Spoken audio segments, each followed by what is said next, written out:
Welcome to Bigfoot and the Bunny. This is a couple's journey into the mysterious, the unknown, and the paranormal. I'm your host, Chris Carr. And I'm your host, Kristen Johnson. Together we are Bigfoot and the Bunny.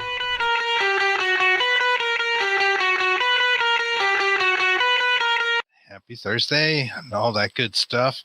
Hope you guys are doing well. We got a great show, of course, for you guys. We're real excited. I mean, bringing back Dr. Michael Lynch. Are we bringing sexy back? Is that what we're doing? Bringing sexy back. Oh. Hey, that wasn't nice. Well, I meant that to myself. You, of course, are always sexy. Thank you. My love. However, you. I wanted to tell the Michael audience Lynch. a little bit about some of the research we're doing. And, one of the things we talk about a lot is hypnagogic and hypnopic states. Mm-hmm. And these are states where you're just starting to fall asleep or just waking up. Hypnagogic and hypnopic states are the state you're in mentally just before and after sleeping. It is a transitory line between the three-dimensional world you know so well and the foggy, hazily remembered land of the subconscious we call sleep. It is in these states that the mind begins to slip. It's a bit like skiing for the first time, where you're standing on your skis, ready to go, and gravity happens to notice the gentle slope of the beginner's hill that you're standing on and begins to move you forward without you trying to. It is a short-lived slide into the whoosh, and you're on your way. That's how I would call it. But yeah, I was writing stuff down, people. And the thing that was interesting, why I wanted to bring this up, was because Googling, of course, we use Google like our library now, and Google, when you do a search, a lot of times you'll see it fills in the blanks for you and makes a more complete sentence. And if you Google hypnagogic, hypnopic states, it'll immediately throw in hallucinations as an option to search for, which I did. And I thought, well, hallucinations, well, that's interesting, right? Mm-hmm. People who are just hallucinating the things that happen in these states. And I don't really believe that 100%. No, we don't. But it had a link to WebMD. WebMD.com that we all know and love. And per WebMD, it noted that these hallucinations are a symptom of mental illness. Experts don't know exactly what causes them. Key point there. Experts don't know exactly what causes them, right, but they know they aren't a cause for concern. Well, that's really interesting, right? Sure. That's a pretty bold statement when you think about it. We don't know what they are, but, don't be too concerned. Now, mind you, this is the state where people see, shadow man. They have alien abductions tend to happen mostly in the state, not exclusively. Same thing with the shadow people, like right for you, for instance. Mm-hmm. Growing up, you would see them in these states, but you would see them outside of the states. But it is kind of a gateway. It's like a gateway drug. That it brings you to this land of the subconscious where all these things can really come to life. I had an old hag experience, was in a hypnopic state. I was just waking up. I woke up from the experience. I was suffocating, and that's how I came out of the thing, or I felt like I was anyways. We've talked about that on the show quite a bit, so I won't go into it. But these states are pretty important, and there does seem to be the link to your subconscious, and this is where things start to become more symbolic, and things come through, and people have these amazing experiences. Yet you go to something you might know and trust, like WebMD, and it tells you, hey, we don't know what it is, but it's not a cause for concern. No. That being said, there's definitely an area of research we're working on. I want to bring on our guest. He's returned. The return of Dr. Michael Lynch. He is a guest star of World's Scariest Places, the Nat Geo show Taboo, MTV's show Fear. He was on Destination America Live, Exorcism Live. Yet we've not talked about the exorcisms too much. No, maybe we'll go there a little later. He's been on all sorts of radio shows from coast to coast to pretty much anything you can imagine nationally. He's a good friend of ours. We love talking to him, so let's bring him right on. Good evening, Dr. Mike. Good evening, sir. Thanks for re-inviting me. I'm like a vampire. You have to invite me back before, you hear from me again. So You have crossed the threshold. Yeah. I've crossed the threshold. That's true. And I'm right there with you. Here's the problem that we have. It's believability. Okay? If you believe, now, again, let's just go in the world of hypotheticals here. Okay? I don't want to step on anybody's toes, especially WebMD, whatever they do. But anyway, so the theory here is that dreams are nothing but, because of Freud and Jung, the whole idea is that dreams are a reflection of the subconscious during the day. And so they give you symbols or imagery to make you reflect on the substance of that day. Now that's the theory. That is what main medical theory is that this is just a reflection. And the hypnosis is for remembering something. Okay? Okay.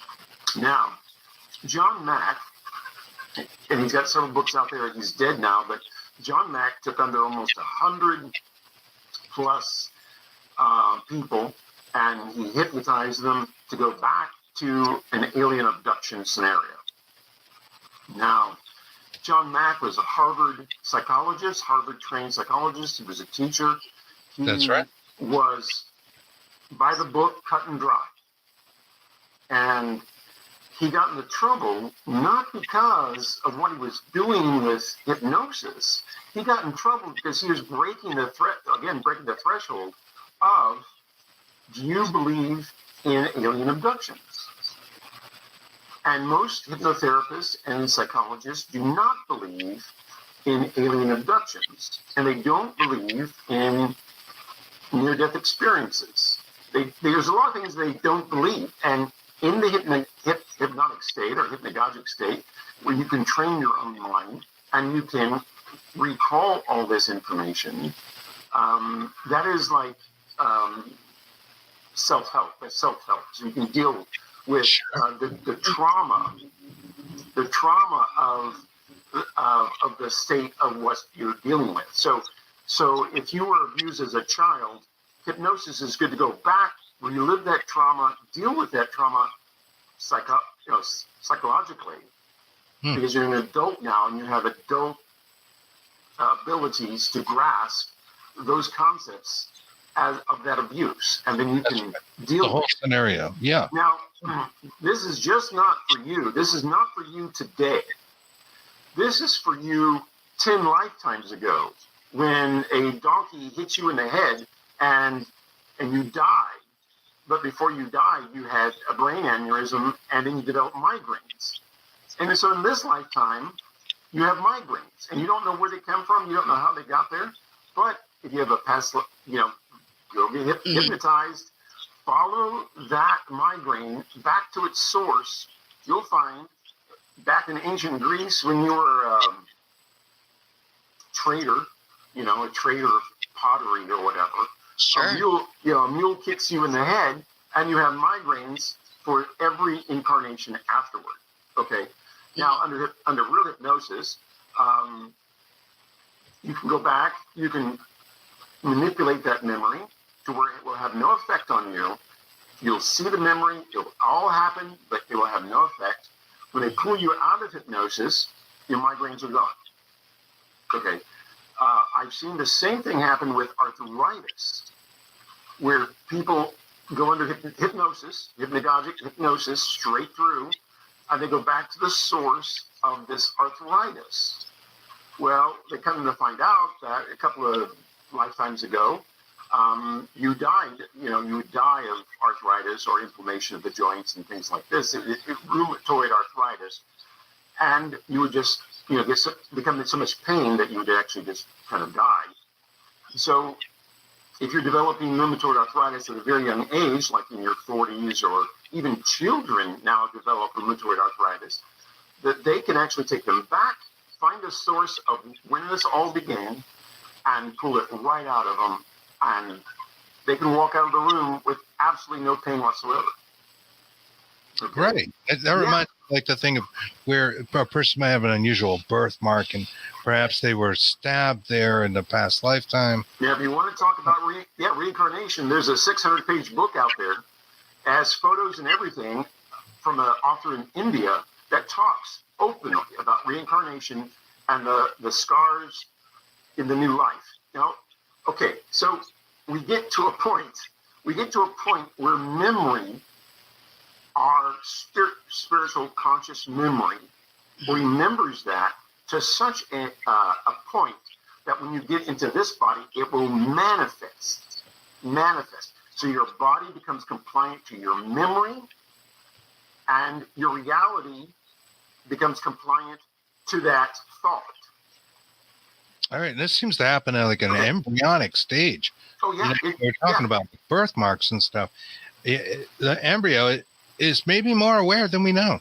Oh, it is totally aware. It is totally aware, and the whole thing is that normal psychology does not even want to go there. They don't believe in alien abductions. They don't believe in past lives. They don't believe in curing diseases through your mind. But I've got Chinese doctors. I've got Russian doctors. I've got John Mack. I've got Dolores Cannon. Okay, if you want to go there. Sure. Dolores Cannon put under 1,000 people with alien abduction scenarios, and they all come back saying the same thing. You know, whether the idea was implanted in their mind by the aliens, that they agreed to this, and they agreed to it before they were even born, that they would be abducted. Right. Or they implant that into their mind while the abduction is taking place. It's like save the earth, take care of your body, and you wanted this to happen before you were born. I mean, it's just a nice little thing that you can say, and we all lived happily ever after, type idea. But when you have John Mack, Dolores Cannon, and a handful of others, there's another guy out in California,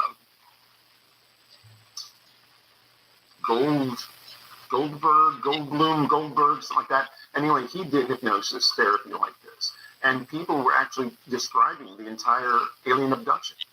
But if you have a straight, get on the couch, tell me your problem type psychologist, he doesn't believe.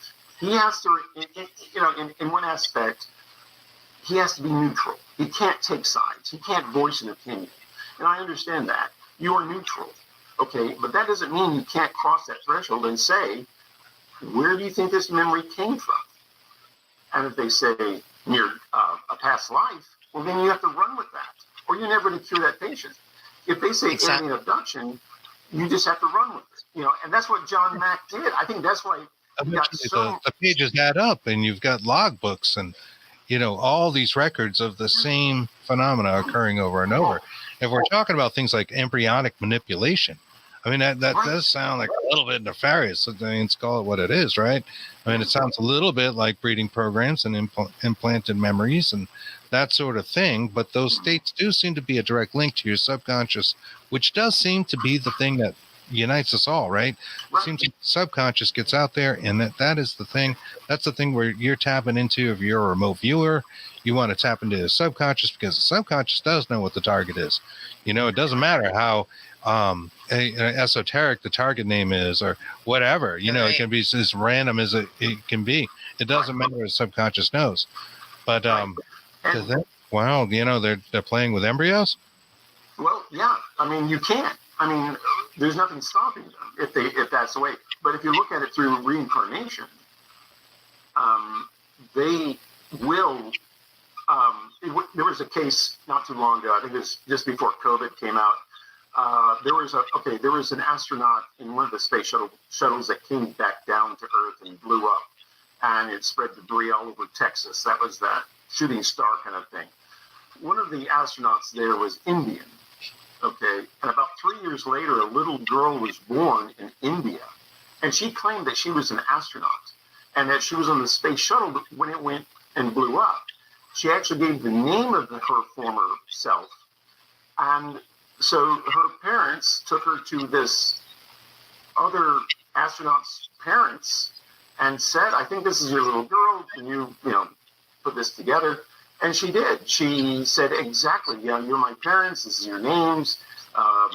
This is why we're in America, blah, blah, blah. And she just went all the way down the list.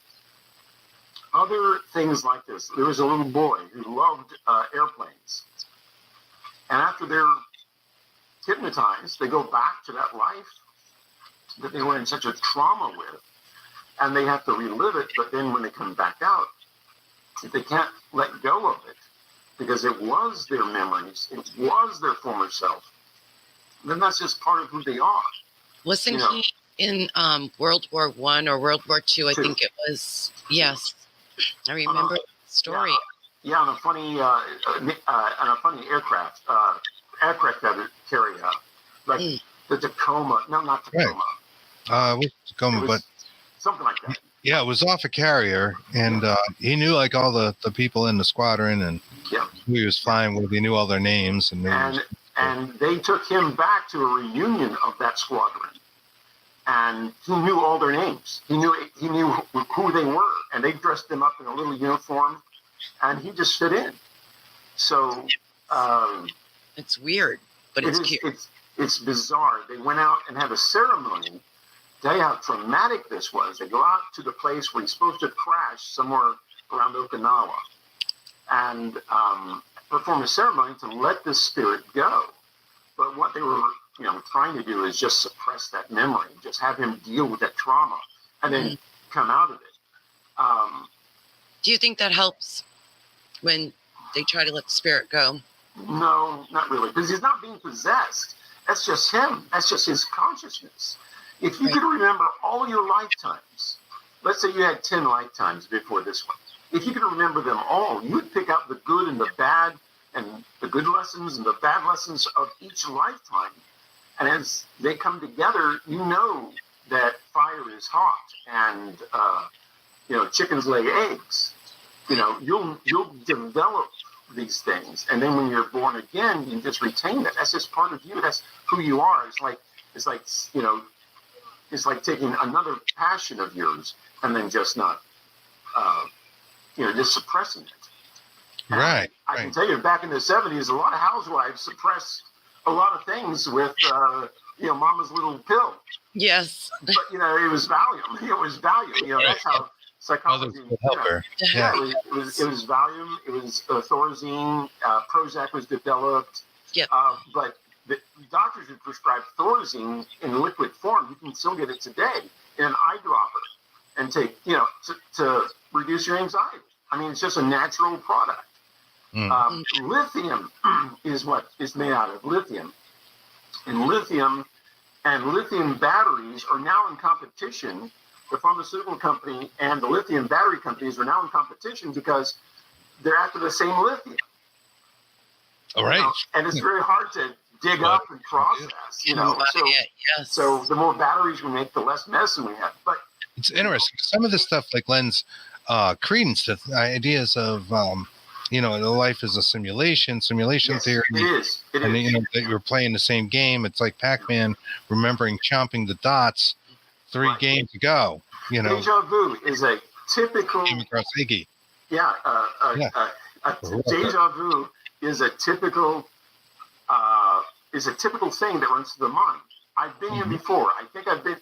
This feels familiar. I get that very often. And people get it more and more. But they get it when they go into the past. So it's like I'm walking through a Mayan temple or a Roman Colosseum, and I get visions of what's going on. Now, is that a time slip, or am I remembering something from that time that I was alive and functioning in that society? Okay. Now, the old way of handling this, if lithium didn't work, if Thorazine didn't work, and booze didn't work, they just electroshock therapy you. And terrible. for you to forget. And that was their main, and that's coming back. Electroshock therapy in small dosages is coming back. So they don't pass the line of really what's wrong with you. You know, is this a past life? Is this an alien abduction? They'll never go there, you see. So they say, oh, well, you've got something in your past, a trauma, hallucination, whatever. And what we're going to do is check into the hospital for a couple of days, and we're going to shock it. We're going to shock it out of you. You know, and that is exactly the method of operation. And it still goes on again today. There was a few years there where they didn't.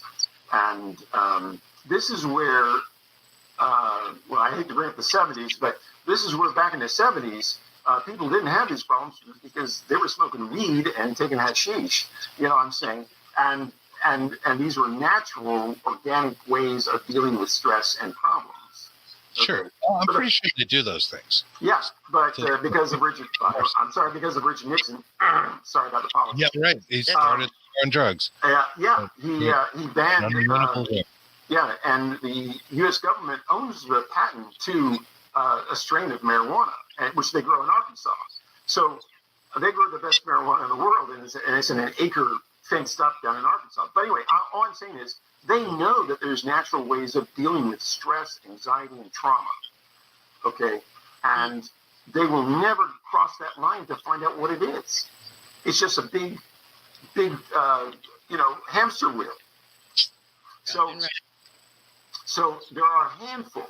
And this is where John Mack made, he just blew the book wide open and said, if these people are suffering from alien abductions or a stubbed toe, we need to find out what is going on. And then that's where everyone just slammed him, like, oh, they'll hate us. You're bringing a doubt and conspiracy upon the field of psychology by doing this.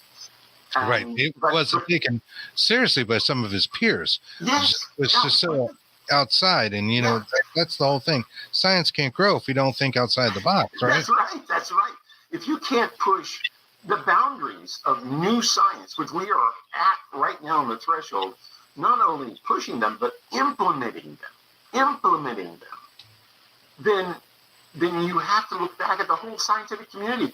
There's stuff back in 1880s, and when Britain ruled the world and decided what dodo birds were. I mean, they're like turkeys that don't fly. You know what I'm saying? They said we are the end all of the scientific community. And yet, during that time, there were so many controversies of new civilizations, of civilizations that had disappeared and need to be dug back up, and all this other stuff. You see what I'm saying? So, yes, if we don't push science, even psychology, even hypnosis, all this, we need to push it to find out more about the human consciousness, even if it doesn't go anywhere, even if it's a dead end. Then, okay, but let me just say this. Let me just tell you this. What doctor in his right mind, when a patient rolls up their sleeve and says, that wasn't there yesterday, and there's puncture marks, and the doctor goes, that's idiosyncratic, man. I don't know what it is. Right. I don't, put a Band-Aid on it. Here's some mental illness if it. Yeah. Oh, yeah. Are you stabbing yourself? Yeah. Right. You must be self-inflicted. A reasonable explanation about that. Yeah. Yeah. Self-inflicted wounds. You get DTs. Where you cut yourself to feel you're alive. And people are sitting there going, that's ludicrous. You have no interest in the world to resolve that person's issues or problems, and you're giving them a placebo and a Band-Aid, and you're going to call that science. That's medical science. Well, that placebo does work more often than it should. 51%. Still as far as 51%. Yeah, and there's a prescription name that the doctor will write. I forgot the name. It's like Sutra, Pseudo something. It has some weird name. And all pharmacies know that that's just a sugar pill. It's a saccharin pill. That's all it is. Yeah. And then the body does the rest. Like I said, I have Chinese doctors that can put you into a hypnagogic state and cure everything. Heroin addictions, cocaine addiction, fentanyl, they can cure it because your mind is curing it. You know, they put you in this. Okay. Now I'm going to back up a little bit. We're going to talk about cures tonight. I didn't mean to talk about cures tonight, but we're going to talk about some cures. Sure. This Chinese doctor puts everybody into a relaxed hypnagogic state, and they lie down. They become so relaxed. He uses his chi, and he strips. Now, if you're a Christian, you'd call this laying on with hands. Mm-hmm. But he strips the sickness from you, and your body. CHI. Chi, yes. Energy. CHI, yeah, chi energy. Energy manipulation. I love yeah. that. Right, and he strips it out of your body, and your body just detoxes automatically. In 2 sessions, you're cured of a lifetime of heroin addiction. You see, we don't have anything. We don't have anything that even comes close to that.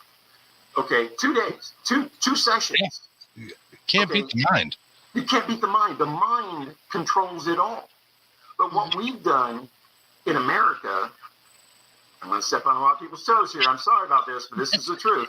That's Go just for it. facts. We eat an inflammation or inflammatic diet produced by the food industry, FDA. The food industry accepts our diet, Mm-hmm. and our diet is killing us. It's literally making us sick. Yeah. It is literally making us sick. It's rotting your tendons. It's rotting your ligaments, the discs in your spine. Your bones are leaching because of lack of calcium, which they need more oxygen. Mm-hmm. So everyone is eating the American diet. I don't care what you're eating. It's just the American diet. It's cornflakes or whatever. And 90% of this is based on corn. From corn oil, cornflakes to Doritos, MSG, and like I said, all the other toxins there. But the point what I'm saying is it's inflammatic. It will create inflammation in your body. And it's the first destroyer of your body is inflammation. And so we do everything in the medical field and not to thin the blood. I hate to get on my soapbox here. I'm sorry, but to thin the blood to reduce. They give you. Marie says 100%. They give you blood thinners to thin your blood, so the inflammation appears to go away. Yeah, it's not. It's getting worse. It's getting worse. It's like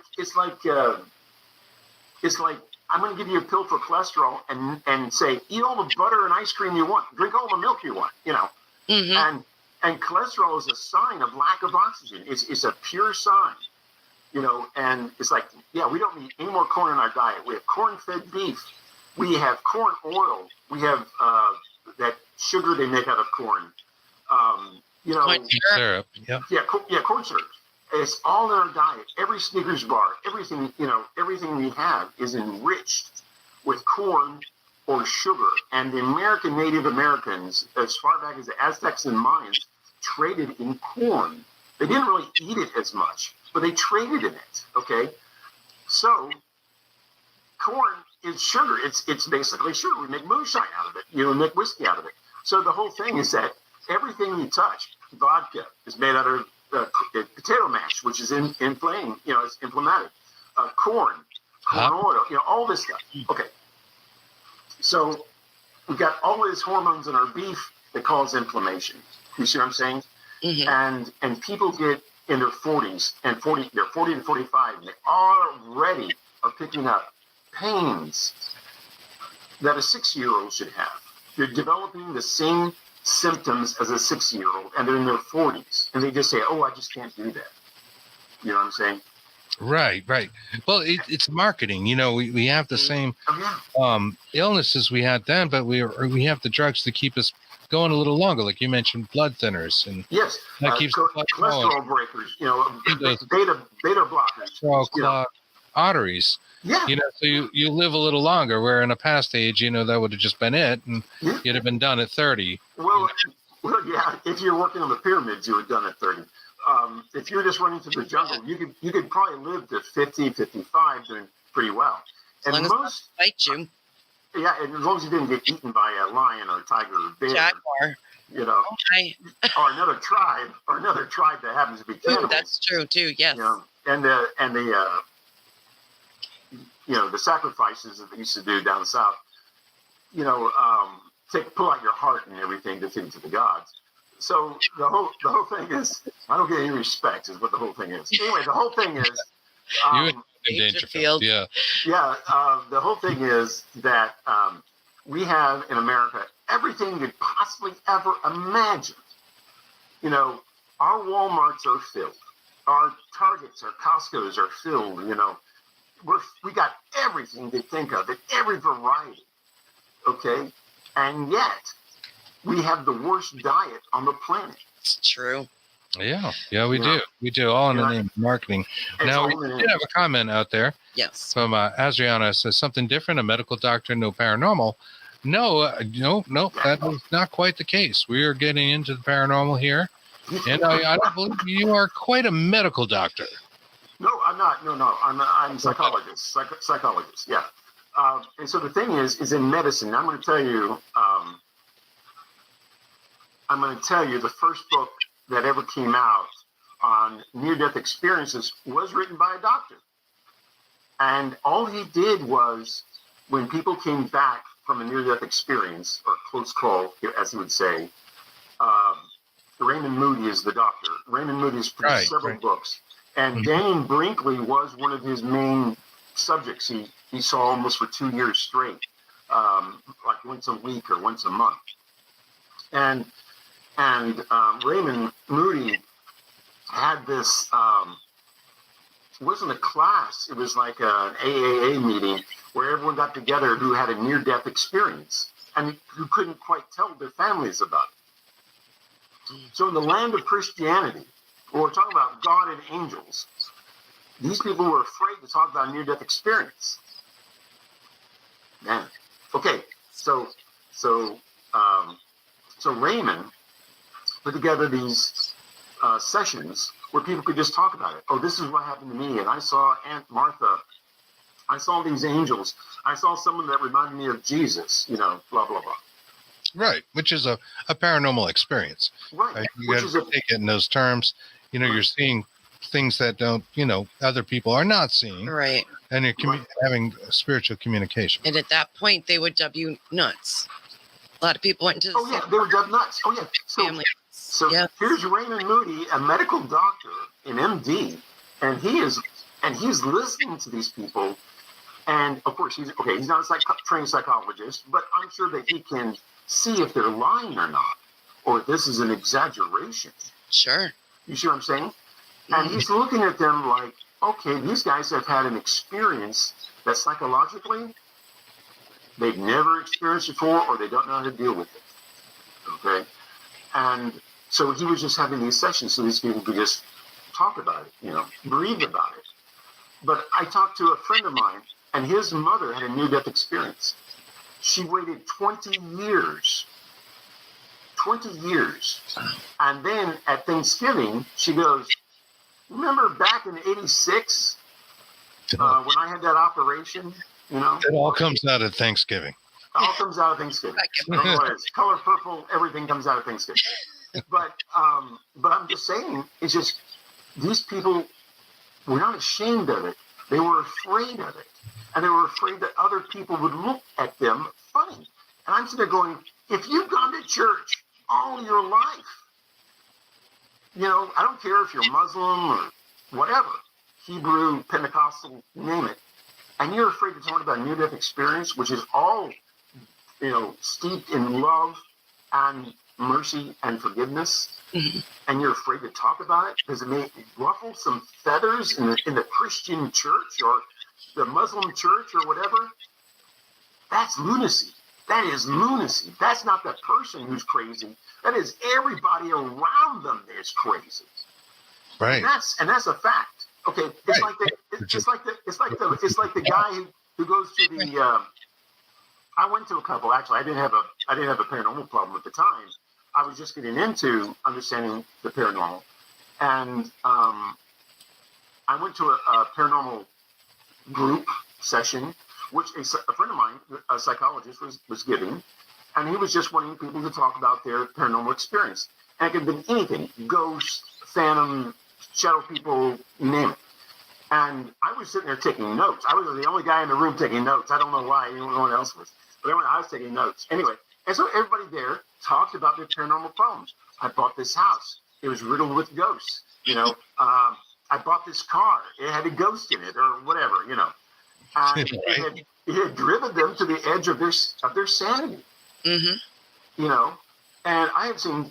I sit there and watch in this group, this one little session, people who have lost fortunes talking to psychologists, other people who lost fortunes talking to psychics. Psychics to do exorcisms and yes, and goes on and on. Bless my, everyone in the family got baptized and they went to church 24/7. They had it on church radio all the time.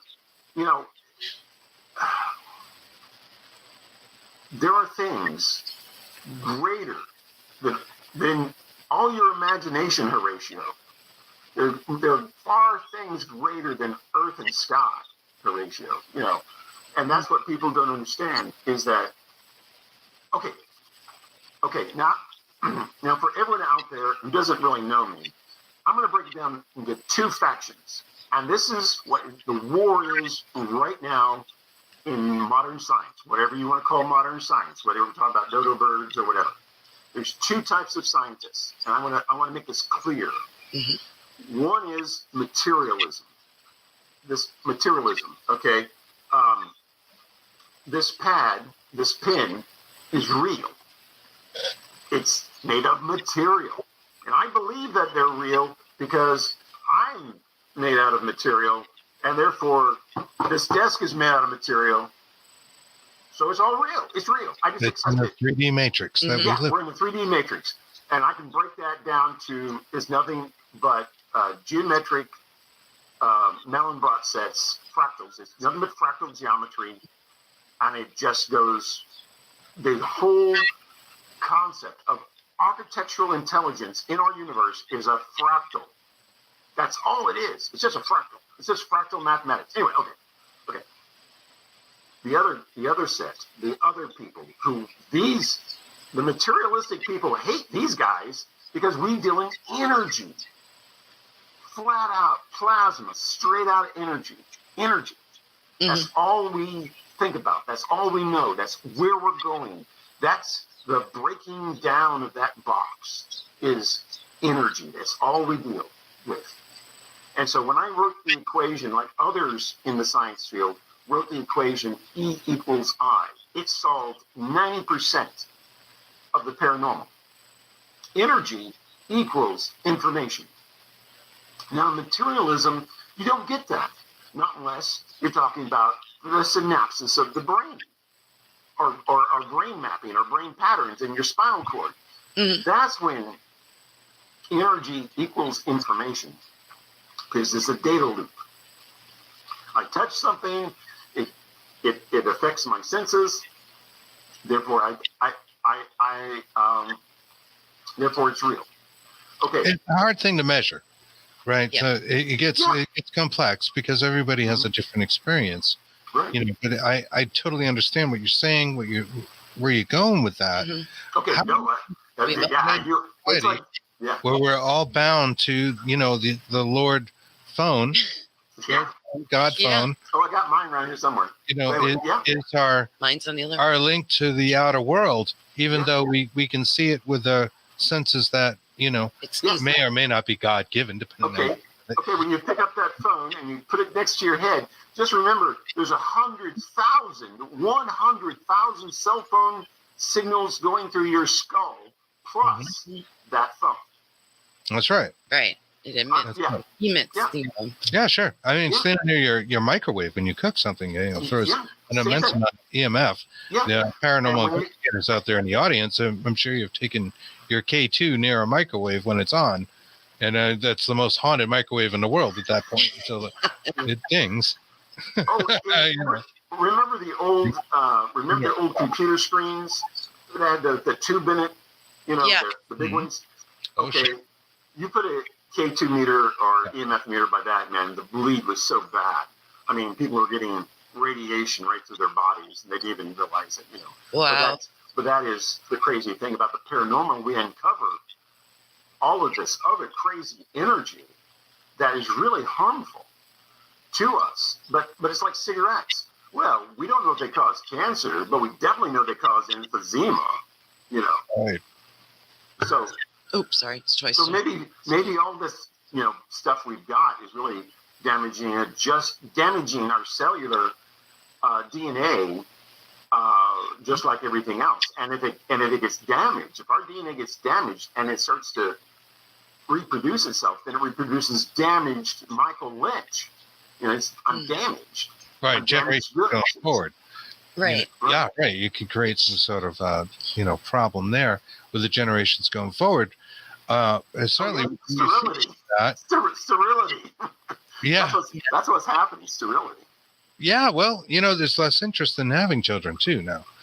So I don't know if that's a society thing. If I think we talked a bit about the Georgia Guidestones on our last time we talked. Mm-hmm. And about population control, which is out of control. Right. Right. And it does seem to be a movement, whether it's intentional or not, to having less children. It's not religious based, and it's not like the Catholic Church is saying that thou shall not wear a rubber. And we don't have that anymore. No.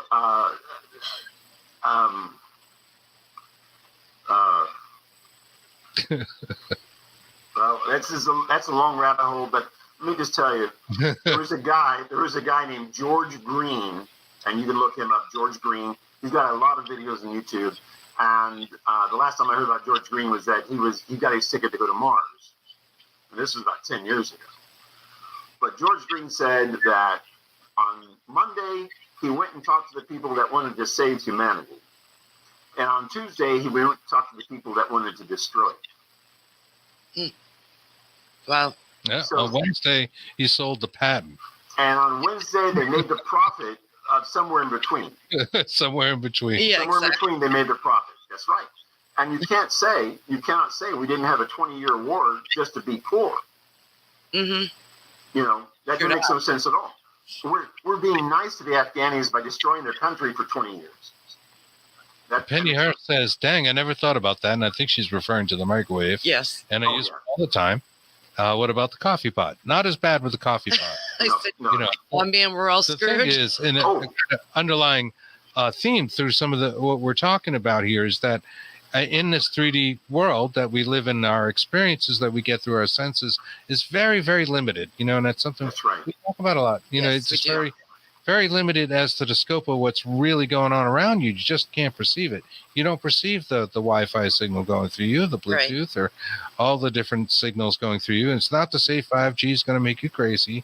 We're not barking up that tree.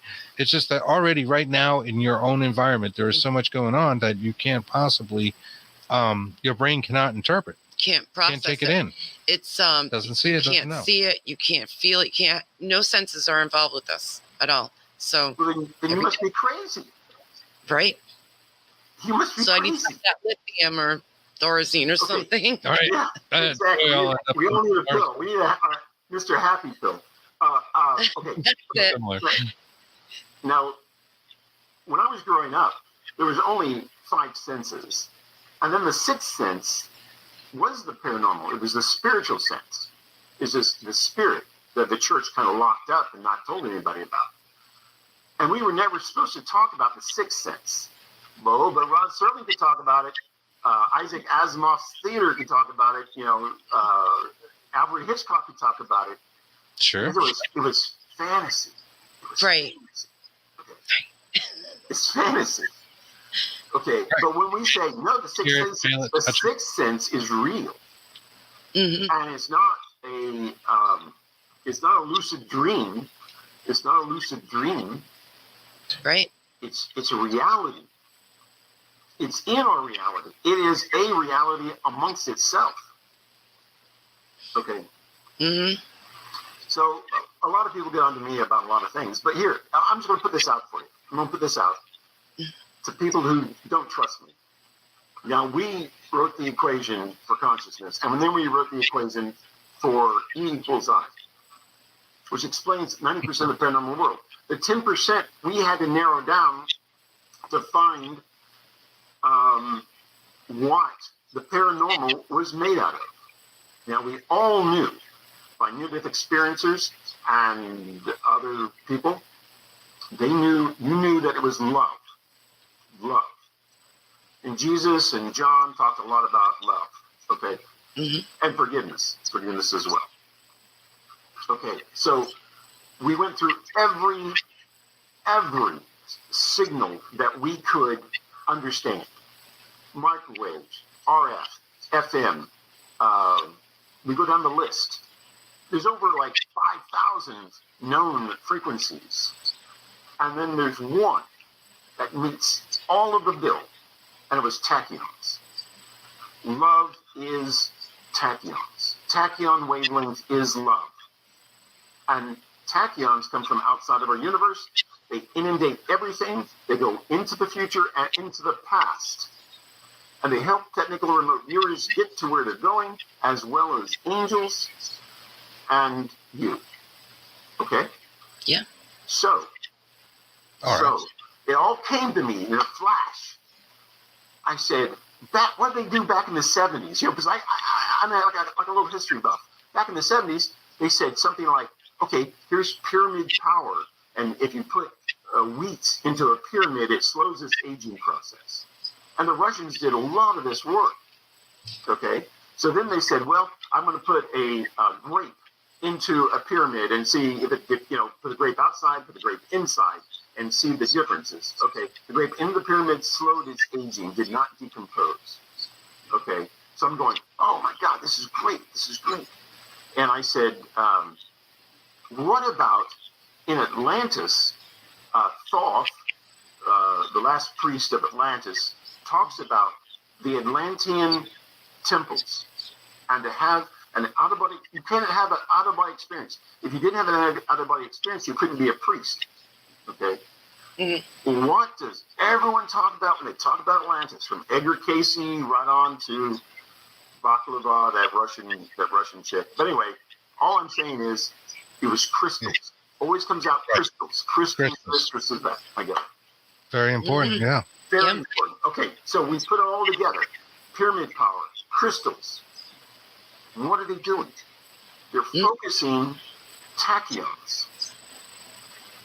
Now, for our audience, who isn't familiar, lead us through what that exactly is, please. Okay, a tachyon is a wavelength that animates living cells. You cannot have evolution without tachyons. You cannot have energy transfer without tachyons. Tachyons is that unique energy. And like I said, the Greeks called it a rebuke, a fussy, not demonic, but a fussy energy they couldn't quite put into a box because it was so elusive. And it is true. It was so massive, we even overlooked it 100 times. We couldn't see the forest because of the trees. We were looking at all this little stuff, and then this was everywhere we looked. And through the whole universe, tachyons existed. Okay. So I'm looking for cures. Okay, I'm looking for cures to trauma, psychosomatic traumas, and all this other stuff that no one else wants to even address or acknowledge. Okay, so one day I go, the near-death experiencers, the pyramid power people, the crystal ball people. The reason why the gypsy looks into the crystal ball is because it's focusing tachyons into our consciousness, so that she can see the timeline of life. So the tachyons sound a little bit like the chi that you mentioned earlier. It is. It's the same thing. It's the focusing. It is basically that energy that we can manipulate, kind of like when you put your hands together and you feel that warmth and pressure, and you can easily train yourself to start feeling it further and further apart, and use that psi energy and, to make an energy ball or something like that. The power of prayer. There was a guy who wrote a book on the power of prayer. And people healed whether they were prayed for and they knew it, or prayed for and they did not know it. Okay? So if I don't know your name, Chris, I'll say, okay, the guy on the Dark Horse podcast show, I'm praying for you. You see what I'm saying? I may not know your name. Mhm. That energy that I am producing adjusts the tachyons so that when it hits you, by the time that signal hits E equals information, the energy hits you, the information goes to your well-being. Right. The It's not intent. psychosomatic because you didn't know I was doing it. That's true. Oh yeah. Okay. Happen. That sounds like remote viewing and having a random number and subconscious kind of. So bear with me just 30 more seconds. Oh, good. Take Here it. it is. We got more than that. Okay, in Sedona, Arizona, and around the country, they're developing Tachyon Chambers, where you go sit in a lazy boy, and you are cured. And when you see the testimonials of the people that come out, they say the first thing, how did you feel? And they say, one of them said, I got my mind out of the way and my body healed. And they said, it's like being immersed in a well of love. Wow. That's insanely Yes. cool. Okay, now here's the crazy part about it. Everybody needs So to everybody build wants houses this, with right? this stuff. It's like Yeah. better than hot. Now there was an abductee by the name of Frank Stranges, Dr. Frank Stranges. He was an FBI agent who turned into a reverend. And Frank Stranges said over and over again, every time he was abducted, well, he wasn't really abducted, he was volunteered, and he went on to a spaceship. He wore glasses. He had to wear glasses because of his age. You know, everybody eventually has to wear glasses. And these are for reading. But anyway, so when he got on board the spaceship, he says, I can take my glasses off and I can see fine. I had 2015 Sheesh. eyesight.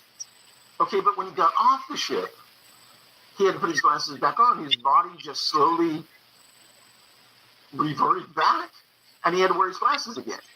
Okay, so I read this about 4 years ago. Anyway, so I'm sitting here going, oh my God, this is what's happening. To make sure that your astronauts are healthy. Oops, I lost you. That your astronauts are healthy. Same thing as there. Your camera died. I hear you. Can't die. It's plugged in. Oh, okay. Well, anyway. I'll take care of it. Just we can hear you. Yes. Okay. Keep So, on, I'll fix it. I'll fix it. Okay. So, Frank, every time you get on, so if you have astronauts that are going through a long voyage and you want to maintain their health, what you do is you have tachyon chambers built inside the spaceship that keeps their cells healthy and animated. Oh, wow. So it reduces the inflammation, it reduces the problems of space travel because you're being enriched all the time By the tachyons. by the tachyons. Wow. So you're talking to an alien abductee, right? Mhm. And they say it was like they were angels. They were glowing. Ah, yes. Blonde hair and white skin and blue eyes, and Yeah. they just kind of like glowed. Their clothes would, and you're sitting there going, that's because they're enriched with tachyons. Oh, that's really, wow. It's in their ships. It's in their ships. Every ship, no matter how big or small, is flooding you with tachyons. And so what happens? The Pleiadians come out and they're all like peace and love and flowers in your hair. I was like, you're just high on tachyons, man. Get down here in the dirt with me, Right. Put dirt on your face, whatever. But these guys have thought the equation through. We're throwing people up into the ISS with no protection except for gamma radiation. Right. Okay, so we're not enriching their lives by them being there in that environment.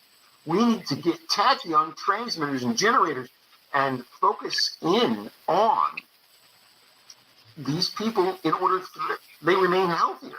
Their immune systems are stronger. Their bones don't decay. You see what I'm saying? So if you walk into a tachyon chamber, and you can go on YouTube, and there are a lot of tachyon testimonials there. A tachyon chamber retails about $24,000. So the Cheapers. average person but it's passive. It's passive energy. It's energy that's already here, just like oxygen. How does this work? Now, I'm sorry, a couple of questions on the audience. A, how to spell tachyon? I got it right here. You can look it up. All right, throw that in there. I just threw it in. Tachyon. And Okay. type in behind it Chambers on YouTube. Okay. Tachyon Chambers. Our And it testimony. seems like a housing for our subconscious. I mean, I see all these parallels between our subconscious connections, and we're calling tachyons here. Right.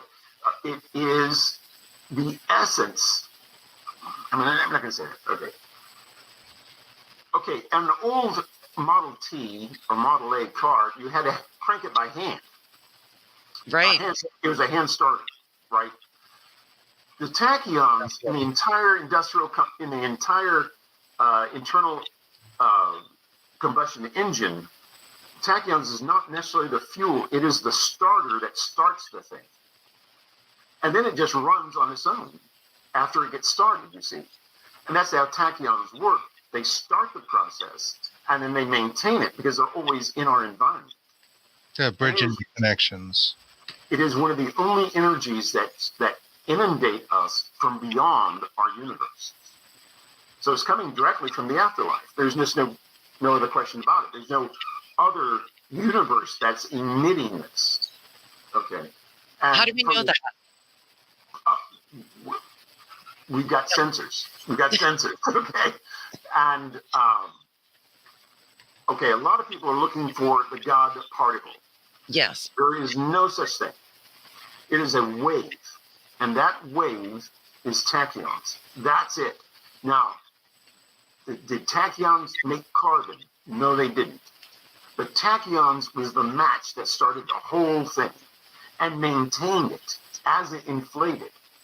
Now, okay, our universe is not what you've been told. It's not a big black ball of goodness and Cheerios. It is a tube. Is a donut. It's a spiral tube that is expanding. We live in that tube. And in the center of our universe, chronons are produced from our galactic universal sun. And tachyons are produced, we don't know where or how, but it's from the afterlife. And it comes in from the outside. When you get together, it creates particle decay in particle time. Okay. But our consciousness doesn't experience that. Because why? It's so closely related to tachyons that it just becomes symbolic. A psychic uses tachyons to go to another location to talk to spirits or have spirits come to them. That's why heaven is right here. Heaven's right here. Entities don't go anywhere. As long as they're in the tachyon field, they're right here. The whole flow of time is tachyons, stretched out to infinity. I mean, to our consciousness, infinity. So that's a galaxy. So just think of that galaxy and all the other galaxies in our entire universe is just floating around in this tube that's slightly expanding every hour. It expands 100 billion trillion light years, 100 billion light years. And it expands, but it's all immersed into tachyons. Every sentient life form is in the tachyon field. And this is how everything is balanced. This is what sparks the genetic code. This is what corrects illnesses in the mind. It is part and parcel of the mind, and it can be used as the mind. And it's the medium for which all thought forms use in order to have telepathy, mind-to-mind communication. All of that is in the tachyon field. It's not in RF. It's not in FM. It's not on your radio. It's not in your shortwave. It is all the way out there into this one thing that everyone wants to ignore because they never want to ask the question, where does it come from? And it's like, okay, so the people who have near-death experiences, the people who go into the Tachyon Chambers and come out, and the people who have talked to aliens, all have the same thing in common. They're in a tachyon field. and they all come back out, peace and love and joy. And it's like, what? Wait, you know, okay, I went the long way around. To find this, and then you guys at Chambers in Sedona, Arizona, and you're sitting there, and everyone's coming out in peace and joy. People do love that Sedona. They They do. do. They do. Yeah, big vortex out there. Trek at some point Big ourselves. Bucket list right there. It is Yeah, a big definite vortex. bucket list. Right. We were talking to our friend Steve Auclair recently. I don't know if he's out there on YouTube's, but about going out there at some point. My sister's been a few times. Very interesting place. I mean, it seems like there are places in the earth where these things can happen. We call them things like ley lines, and they seem to be these sort of interdimensional gateways, if you will. Maybe the tachyons figure into that somehow, and how so? The geodesic zones or the ley lines are fractures in the earth, and they can be 20 feet below or they can be right on top. It doesn't really make too much difference. Every fracture point creates an electromagnetic field, which was called for a long time orgone energy, natural. Oh, energy. yes. Oh yeah, no, Yes. Oregon. Right. I think a lot of us have seen. It's almost this kind of plasticky kind of thing. A lot of times they're made into pyramids, and there's different ingredients in there. There'll be some metals and some crystals, and they kind of layer on top of each other. Right. And all this is to amplify those vortexes, okay, which naturally give off this electromagnetic field. Now, if you have a wall or a building that sits on top of one, you'll see fractures in the foundation and up the wall. And everybody will write this off as, it's the building's settled. We poured the concrete a little fast and the building's just settling. No, below that building is a fracture line. And if you're a professional dowser, you can follow that line. And you can find them in your house. You can find them in your driveway. You can find them anywhere. And those lines create an orgone or geodesic field. And it's very similar to electromagnetic energy. If you want free energy, here's how you do it. Is through that energy. Because that's focusing a natural phenomenon, a natural effect. Now, if you have electricity, let's say if I have an extension cord, and I plug the extension cord into the wall and plug it into a device, through that cord is an electromagnetic field. It creates it automatically.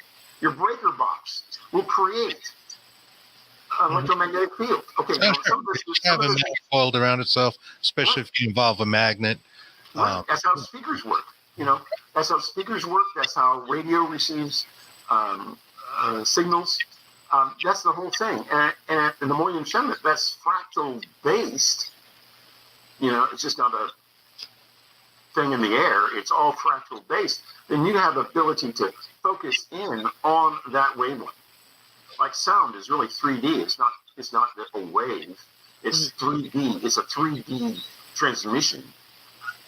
And we our hearing has the ability to decipher that. Yeah, the vibrations. Right. Yeah. So here we are. If you're in the materialistic world, you're going to be hitting your head against the wall every time you turn around. It's like Sideshow Bob stepping on all those rakes in The Simpsons and gets hit in the head. Everywhere he turns, there's a rake and it hits him in the head. Yes. That's where your materialism science stands. They're getting hit in the head, and they write the same books. That's why I said on another show, everybody runs back to Jung and Freud. Like, that was the end-all with-all. And it's like, BS, man. That's materialism looking at energy and saying, I think they're crazy. When if you're in energy and you look at materialism, you understand why you're in the material world. We're spirits in a material world. We're spirits having a human experience. We're not humans having a spiritual experience. We try. Yeah. Yeah, and once you get that properly adjusted in your head, you start to understand, the mysteries of life and what all these yogis and gurus were talking about. Matter is under the control of the mind. The energy is, what do they call it? What do they call that energy? You don't know? It's not mana. It wasn't mana energy. It's like, is that Vermont? Because that's the ship. Right. They called it like a mana. Yeah, on Easter Island they called it mana, but in some of these other places they called it mana, and that's that spiritual energy that just takes it, just goes on, and that's what we need to get into, because we're well in the 21st century, and I don't have my flying cars, and I want my Brahmanas, I want my flying energy cars to fly around it. But you see, if you're from a society that looks at energy not only as a tool, but as a thing within itself, and you can equalize that frequency with your mind, you can train your mind for that, then you blend consciousness, and this is where we're going to go, consciousness and materialism combined. Mm-hmm. You see, and it's not coming from the brain. It's coming from our sensory perception of what we think. I was going to say, right. It's a subtle awareness, right? That's right. Isn't it kind of what distinguishes person A from person B, who can feel the ghost on their shoulder or whatever, or looking at them, that feeling of being looked at, and these other, sort of paranormal experiences we talk about. Sometimes it's very subtle. It's just a opening up of the senses. So we've gone, since I was a kid, to the sixth sense, all the way into saying it's tachyons, and it's produced from outside of our universe. And E does equal I, whether you believe in it or not. Tachyons exist whether we believe in it or not. But what it really is living, loving energy that we have no control over. I hear that love word come through a few times. Mm-hmm. Yeah. Is that the gas in the engine? That is, yes, that is the gas in the engine. Is that what fuels these things to exist? Our will, our loves? So what happens, if you have a near-death experience and you go into the afterlife and you feel all that love and joy, and you say, I don't want to go back anymore. I don't want to go back to that human existence.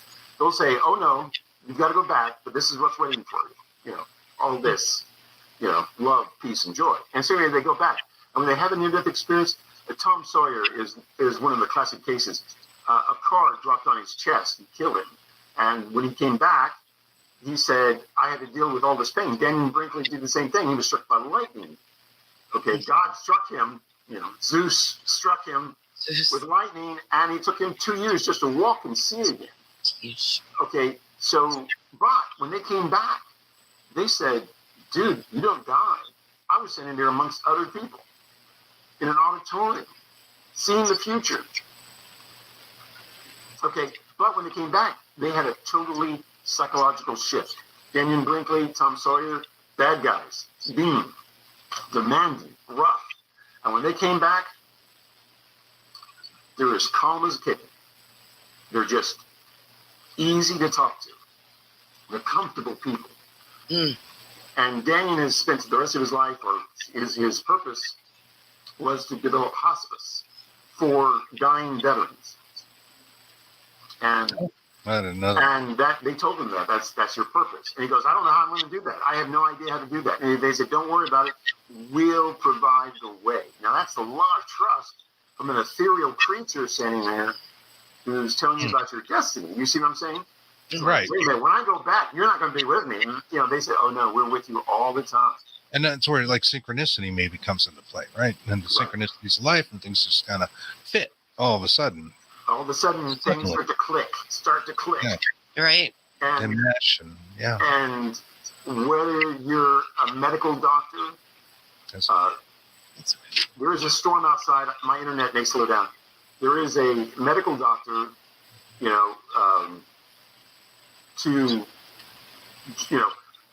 Raymond Moody, John Mack, Dolores Cannon, all broke the box.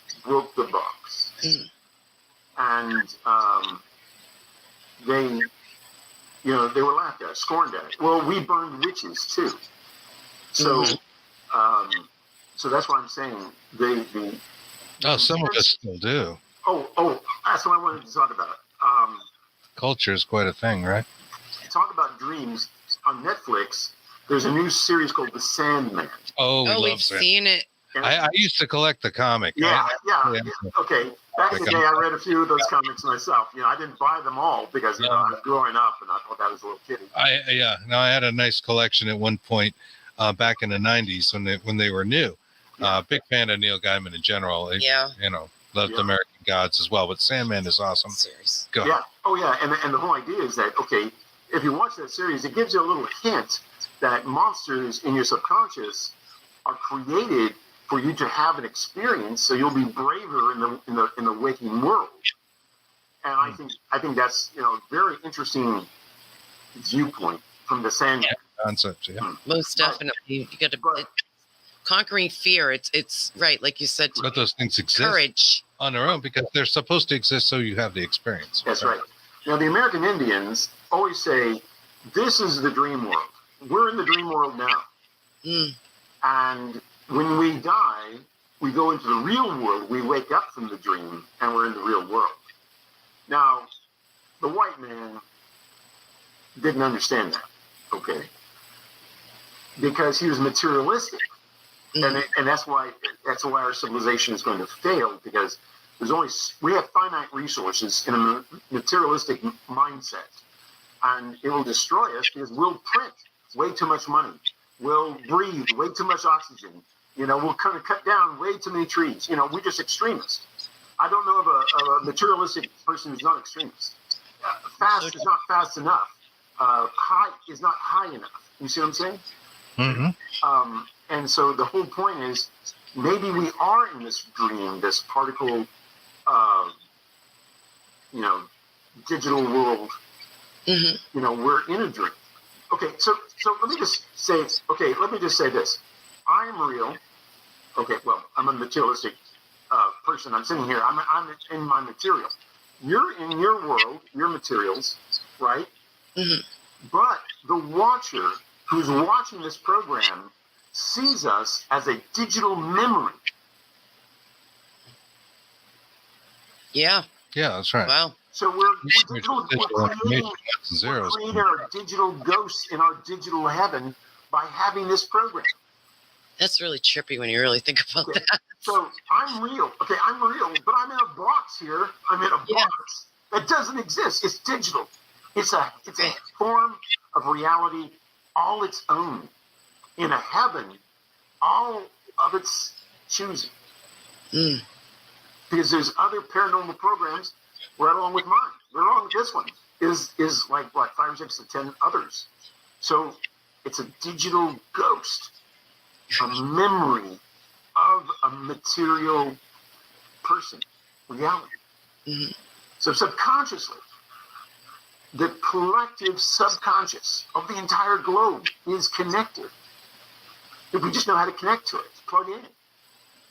Right. And that's what telepathy is. That's the trick, yeah. Oh, yeah. And so we're unraveling the energy of love and time. Oh, time doesn't exist, it's a construct. We're unraveling love and existence. Right. And the rest of it will be everything else. Yeah, a comment out here. Actually, it sounds kind of related from Josh. Hey, Josh Dixon. Some really good comments out there.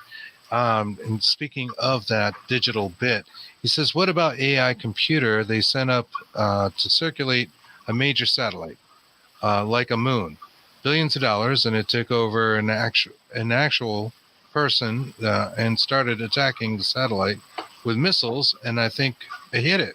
Mission Control designed it to think for itself. So once it was in space, it was on its own. So it brings up AI, right? We're talking about digital ghosts, and which we are right now, creating our own digital ghost, which will just be circulated around the interwebs and whatnot, and be a memory in the people's minds. What do you think? Where does AI fit into that with the subconscious? This is subconscious. Try as you might. And this is not your fault. It's not my fault. It's just the way our genetics are designed and our criminal mind is designed. Man and woman can only create themselves. Psychologically, subconsciously, animatronically. Go look up the Atlas on YouTube. We can only recreate ourselves. Okay? Mm-hmm. God, the creator, can only replicate himself. Okay? Okay. So, a solar system, the Earth, the Sun, the Moon, all that stuff, and you look at an atom, it's exactly the same.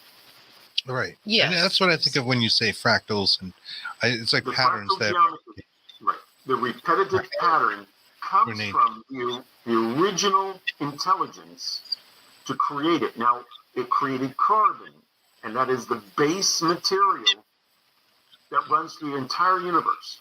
Right. And from that carbon, you are created to have an interface, a biological interface to your consciousness, which is energy, pure energy, just energy. Okay, so now they're creating this goes beyond AI, this is a calculating computer made of human neurological cells growing in a petri dish connected to a computerized board, and they can teach it to play Pong. Oh, wow. They're creating a spiritual computer interface 100 times faster than AI could ever be. And what drives it? Is it simply the thought of it, or do you need to have an emotion attached? No. And I say that because it seems like when we talk to the afterlife, when we talk to somebody who has passed on, emotions are the communication. Emotions, I'll tell you what. symbols, and that sort of thing are what's pushed to a person, a medium that's talking to somebody, who's passed on, has crossed the rainbow bridge, if you will. Right. It seems like they speak in emotional terms. I'll tell you why. Because there is no universal clock system. There's no universal clock system. So, when I talk to psychics, let's just say psychics, I've spent the last 10 years, trying to compute time and events, or time and emotions. So when I ask someone, like, let's say angels or guides or whatever, or I ask a psychic, will this happen on Thursday? Okay, they can't tell me. Thursday doesn't exist in the afterlife. Neither does 12 o'clock. Neither does 1 o'clock. True. Yes. There's no concept of that. But what there is are events and emotions. Mm-hmm. So they can tell me if I'm going to graduate from college because why? I have such an emotional outburst. They can see it in their tachyon world. But they can't tell me when I'm going to graduate. They just know that I'm going to be so happy when I do. Well, it's that linear time thing, right? Linear time is really a human experience, which I'm going to bring up another one of Josh's comments from earlier. I didn't get a chance to. He said, do you believe, and I forget the term, the existence of a past, present, future living harmoniously? Yes. And that is a thing, right? People talk about this. We've talked about it on the show before. All these things might be happening at the same time, which is a hard thing to wrap one's head around, but it may be why the subconscious can reach out, see the past, and see the Akashic records of what's going to happen, what happened, and all the events in between. We're subtly connected to all of it in a certain way if it's all happening at the same time. Right. There is not a priority. There is no priority. Just because you're here is not necessarily a priority for tomorrow or yesterday. You see. Mm-hmm. And we know that mankind lives about 100 years, let's just say, or less. And so that's a very small piece of time. They said this morning on the news that our life expectancy, whatever, is thank you, 78%, is 78. Yeah. Yeah, 78. For women, men die at 71 because they get nagged to death. That's my joke. Yeah, women live longer because they nag their husbands to death, and then they have no one to nag, so then they die because they get bored. Anyway, that's you can only mow so many lawns. You can only mow. That's right. That's for sure. In my day, it was like you can only drink so many vodka martinis, and we did our best to drink them all. You know what I'm saying? The ladies did a good job with those as well. We ran Russia dry a couple of times, I think, in my day. But that was the Cold War. That was But anyway, we're still in the industrial Cold War, the military-industrial complex Cold War. So you just picture Cold War, and we're still fighting each other. Yeah, we are. Yeah. Ridiculous. Industrial espionage is the highest thing right now. Man, you just wouldn't believe it. You just wouldn't believe it. It's ridiculous. I like when the government gets involved, though, in these other programs that, are outside or fringe and, things like remote viewing or HemiSync. CIA put somebody through the HemiSync program to have out-of-body experiences. Yeah. And, the guy comes back and says, you know what? Yeah, life is not what we think. And it's right there. It's publicly visible. And, makes you think for a second, right? So how does that all tie back to the paranormal? Well, what is the paranormal? We're trying to see things that, can't be explained rationally, that don't fit into the 3D matrix. We're trying to talk to an afterlife oftentimes, or know that there's proof of one. We want to know what happened to our relatives, our families, our friends that have passed on to the nether, and that sort of thing. And we want to know they're okay. And is there, more than meets the eye with this, very limited view of what existence really is. Like we mentioned, the waves, the radio waves, and all the different frequencies within the electromagnetic spectrum that are passing right through us right now as we speak. Right. Yet we're not even aware of it. We don't see it. We don't feel it. We can't. You get nothing from it. So your cell phone must be half and half. It must be in the ethereal world, which is microwaves, and in the material world, because it's in your hand. And you can interface with it. You see what I'm saying? Mm-hmm. You're the same thing. What do you think they call it? A cell phone. Are you selling it? Or is it just one part of an entire organism called a cell? Yeah. It could be. Cellular. Yeah. Our subconscious. The internet was based upon the neural network of the brain. And it got to a point to where we could, at one time, kill the internet. We could do it. But not now. No now way. It's limitless. And if we blew up New York, I would still have the internet. If we blew up Los Angeles, I'd still have the internet. That's right. If we blew up every major city in America, I'd still have the internet. I could be in Podunk, New Jersey, or Oshkosh, Wisconsin, and still have the internet. Mm-hmm. It takes on a life of its own. Yeah, and there's certainly just a bunch of different connections. Yeah, you can take a piece and still have the whole for the most part. Well, let me go back about 500 years. Everybody knew 500 years ago you'd fall off the earth if you sailed too far. It's flat. And everybody knew 100 years ago a car shouldn't go over 40 miles an hour because it'd rip your head off.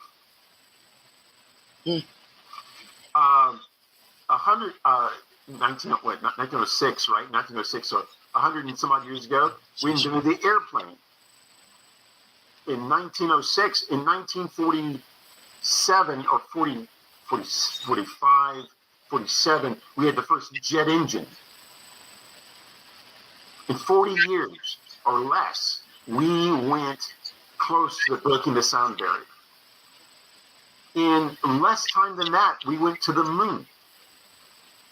Mm-hmm. And in less time than that, we found the cure to polio. Right. And in less time than that, we found a way to blow up the entire freaking world. Right. Which is about the first thing we did with that. And we're so proud of ourselves.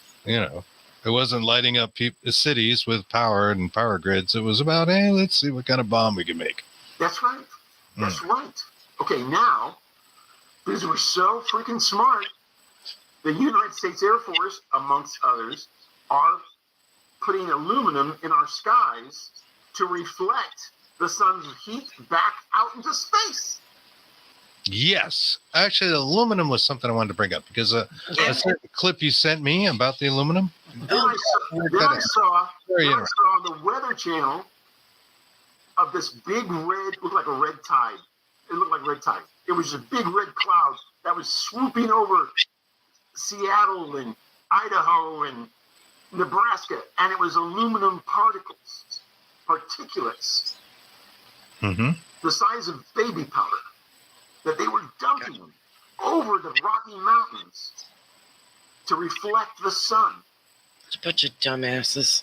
And so the rainwater has aluminum, like 20,000 units per million. It's almost undrinkable. It's ridiculous. Yeah. Animals are drinking it this. has grown. It's awful. Our plants are drinking this. Like 2000 Terrible. We're drinking to 2022. Yeah. I think it was something like, I don't know, 400% or maybe more. Yeah. And we don't have to go much further back to there was none. That's right. It should be zero.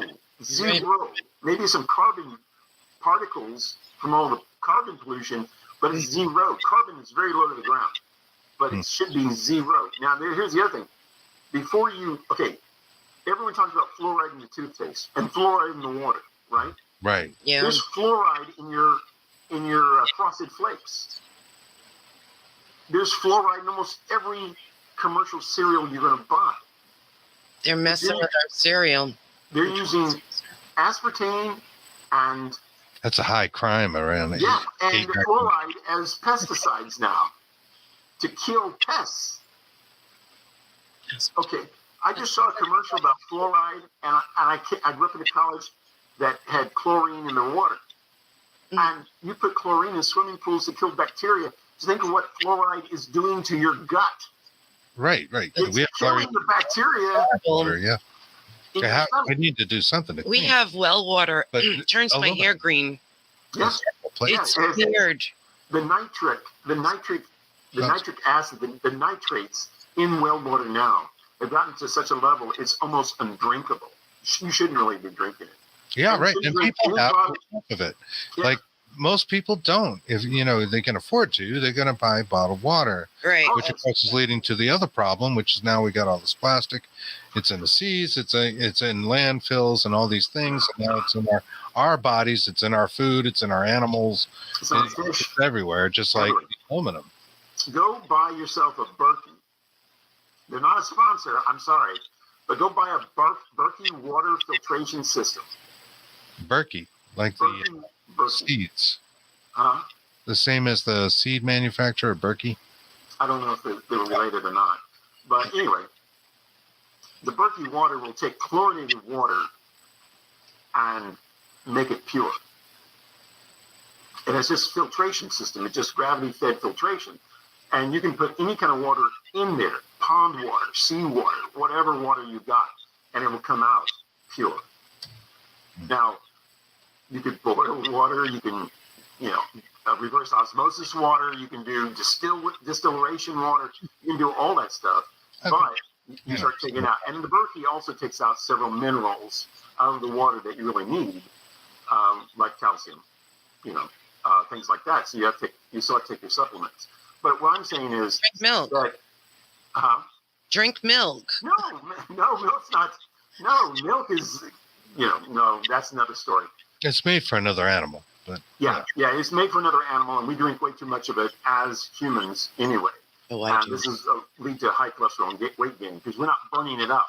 It's a fat that we don't burn up. Now, I just want to say this. Something if we could get like breast milk by the gallon in the Walmart or something.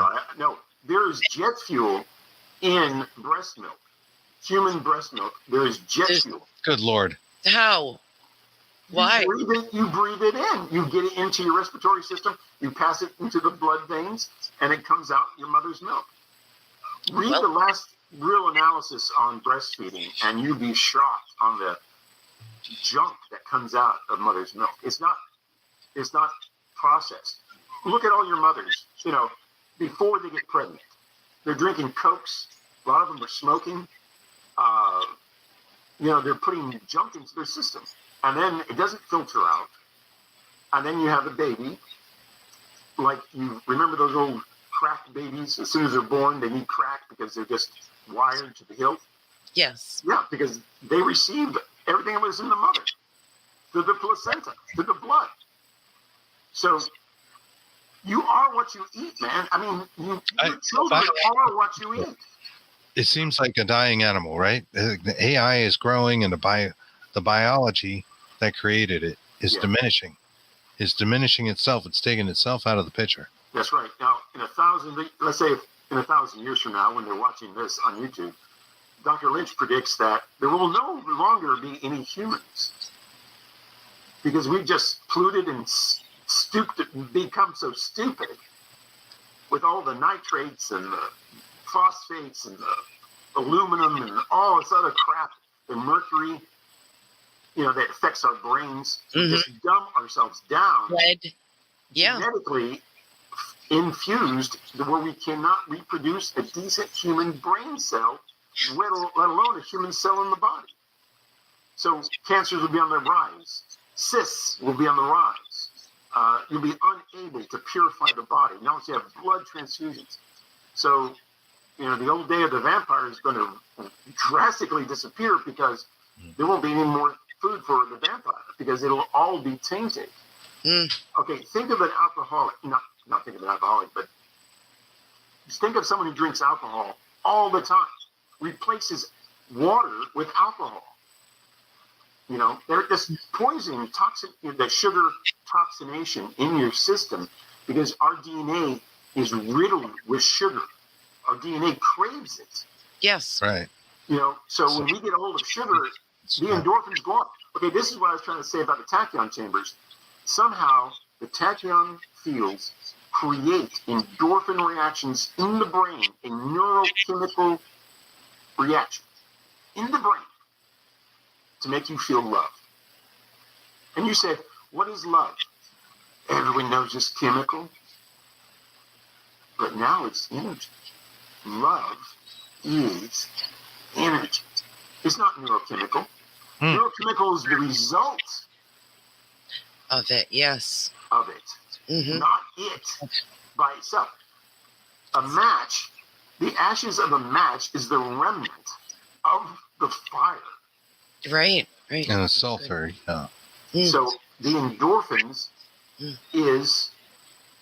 Well, yeah, that it made me want to ask you when we talked about love, and like, could you love something so much, like an object, just anything, like this little vape here, right? Nicotine vape. Yeah. Speaking of addictions, could you love it so much that you can move it on a table?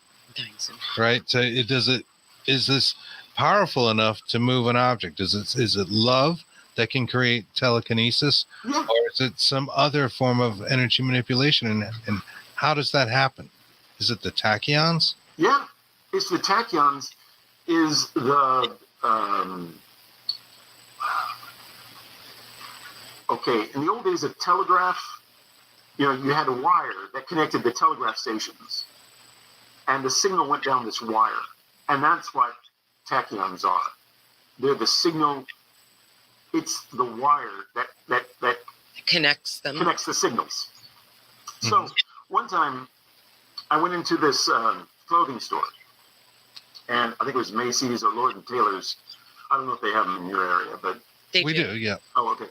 So I was going to the tie selection in the men's department because I'm always looking for a decent tie. Hard to find, yeah. Yeah, and so my daughter goes, how do you know which tie to select? Well, I have a pretty good fashion sense, so I kind of have a color in mind. And I just said, kind of off the cuff, I said, well, if it calls to me, I'll buy it. And a lot of times when I go shopping, I don't have an interest in what they have, but there'll be one thing that I will notice, and I said, that's got my name on it. I do the same thing. It's called to me. Sure. Yeah. I didn't project, oh, I wanted that tie or I wanted that color. Have it, though. I just have a color in mind to go with this shirt. So I say, oh, and then it's like, it's sitting right there. and my subconscious, my conscious mind locks in on it like radar. And he goes, oh my God, I just got to have that, you know? So I grab it and I run up to the cash register and buy it. And I'm the happiest guy on the planet. Well, I took this scientific theory bigger. Okay, let me tell you a little story here. Okay. It's called parapsychological research you can do it's safe to do on your own. Okay, you can do this at home. I want you to sit down at your kitchen table. Imagine something that you would like. Okay, a new briefcase, a tie, maybe a new shirt or something like that. Now, I had selected a used clothing and retail shop. Okay, it was a used stuff. And I said, okay, so I'm going to put this out there into the universe. And I wrote it down. Sometimes I wrote it down, sometimes I wouldn't. I just said, I need a new briefcase, or I need this design for my computer, a case for my computer in this design. Mm-hmm. I would put that out there. I kind of almost picture it in my mind. And that's how it kind of works. So when I was in the area, I didn't do it every day. When I was in the area, I'd go by this used retail shop and I would look around. And guess what? It was there. It was there. Yeah. For $1. You know, it was like almost free. You know. Yeah. So I said, that's impossible. That can't work. Okay. So I said, okay, I'm going to do this once a week. I'll pick a day, maybe Friday or Saturday, and I'll go down and I'll just browse around and I'll look for something. And a lot of times I would sit down a week, if not 2 weeks in advance, and say, I would like to have a new pad for my desk, you know, a desk pad. Mm-hmm. I want a new one or a slightly used one. Okay. And sure enough, a week later, it was there. $3, like nothing. It's like, okay, so I go down to the real business depot, the Office Depot or whatever, and they're like $50. It's like, oh my God, this is crazy. This is crazy. Okay, so this goes on. I mean, it goes on to where I'm looking for certain types of shirts. I'm looking for certain types of cufflinks, certain types of suits, and they're there. They're there. And okay, and then. So you're manifesting. Exactly what I was saying. I'm putting the cogs into motion of the universe to supply me with what I think I need. Not want, I think I need it. And then, do you do any sort of visualization, like maybe you already have it, that kind of thing? Yes. Okay. A lot of no, I don't do that. I don't do the follow through because that would take the experiment. If I think I already have it, then why would I need it? You know, it cuts it off. Right. So then I go through this, you know, weekly little suggestion in my mind, like, hey, I think I need a new. Thanksgiving was coming along, and I wanted one of those electric knives. Those electric knives. Mm-hmm. And I was going to use it to cut foam. You can use it to cut foam for some of my equipment. And so I was going to buy one of those electric knives and use it as a foam cutter or Thanksgiving because I always wanted one. Okay. I just thought I needed it, you know. Sure. And so I had this place in mind. I said, I want it at this secondhand shop on the such date or such time. Well, anyway, I go down there.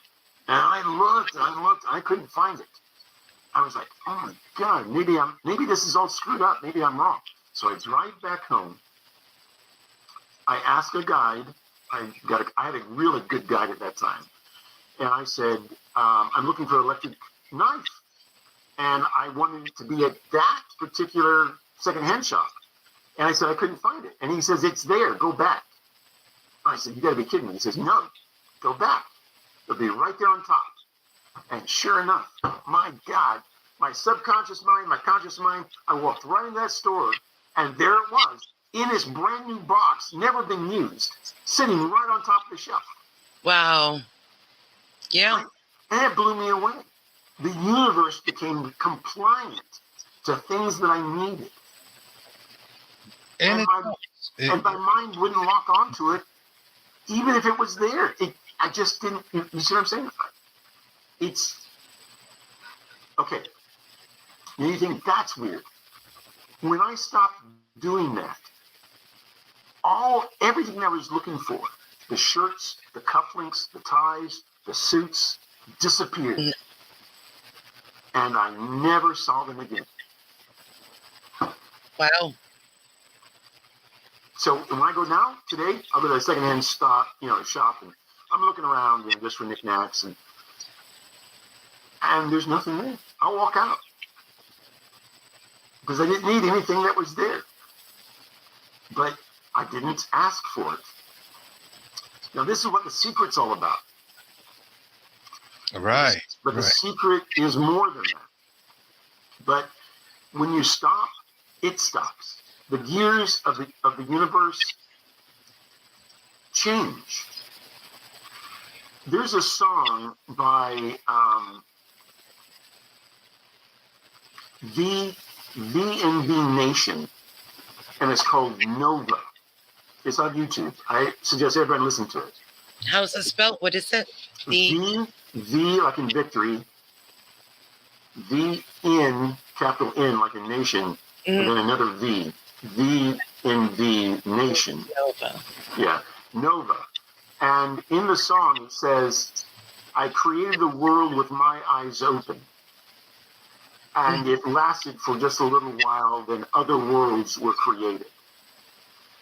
And there's an old Hindu saying, never create the world with your eyes open, because you'll believe in the illusion that's in front of you, and it won't last very long. So when he says that, I created the world with my eyes open, was saying that I have an intention that I want to put on the world. But because there's like 8 billion people on the planet, they all have the same intention to create the world in their order with their imaginations. So it gets kind of convoluted. For me to run this little experiment was just extravagance. It was just not arrogance, but extravagance of saying that this could happen. Until I stumbled across Dr. Emoto's Messages in Water. Okay. And if you pray into the water, Yes. it will change, because it overrides the quantum state of the water and becomes something new. And love changes it the most. I like that. There's a quote I like from a book I read by Paulo Coelho. He's a pretty famous author. You wrote a fable-like book called The Alchemist. And one of the quotes in there, and it's repeated through the book here and there, is, and when you want something, all of the universe conspires to help you achieve it. It is, which I love. And it's so true and simple. And there it is. It's like when you really want something, the universe itself seems to conspire, and I like that word, conspire, to achieve. It's designed to achieve that. It is designed that way. Exactly. And it's about a shepherd, and it goes on, and there's some wonderful references in there. Yeah. To history. If you're not familiar with the book yourself, Michael, I think you'd enjoy it. It's a great book. Yeah. I recommend anyone. So the guru, the Hindu guru, the prophets, the psychics, the soothsayers, they deal in energy and emotion. Your medical surgeon down here is cutting you open because he believes in the material world, like a material girl. So I keep thinking that Madonna singing the song. There was a time when surgeons would play music in the operating theaters so they could help them kind of focus. And then that kind of went out of style. But one of the main songs they played was pop, and Madonna songs came up all the time. And then Weird Al Yankovic made that song "Cutting Like a Surgeon" instead of like I'm a virgin. Yes. Cutting like a surgeon for the very first time. That's hilarious. But it is. I think Slayer would probably be more appropriate. Yeah, Slayer. In a way. Yeah, So you have these people in the paranormal world. I talk to them all the time. There's a group down in Springfield, Missouri, I was talking to, and they were telling me all this about their equipment and all this other stuff. I said, well, you're pretty busy. That's a lot of equipment that you're pulling out and putting back. And I saw these other guys not very far from me, and they pull out all this equipment. They have this bread van, and like they pull all this equipment out, and they want to be like Jason and Grant. And I said, man, that's just tech. You're trying to find energy. Look for energy and its effect on the material world, such as objects moving, such as being touched, feeling depressed, feeling like you're going to cry. The emotional states. That's right. You can't get that. Good things to log, and they're very good things to log, just like moon states and phases. Moon phases. Thank you. Your own emotional and physical state is just as valid as any of those other data entries you might be keeping in your logbook. That's right. Good point.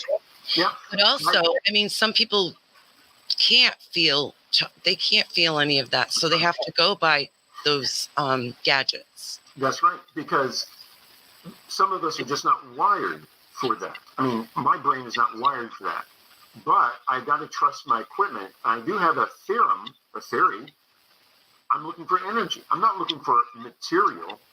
I'm looking what affects my material world. Exactly. Yeah. But it's energy, not matter. And so everyone has a different viewpoint. But how my team made the most advanced stabs into the paranormal was just throw out. I mean, clinically, just throw out all the emotion, all the drama, because you can't prove it. A psychic cannot prove their impressions in their brain, but you know that it's there. Okay? Yeah, you can't recreate the experiences so easily either, which defies the scientific method. We were talking about that last week. Yeah, that came up. It's like, how do you do it? You want to try to be scientific, but you really can't be. And even if really scientific, it's how do you replicate that moment, that exact moment, to see if you have the same effect? Okay, because once you're trained in the material world, like a material girl, and then you have to switch your thinking to energy, because this materialism doesn't make sense.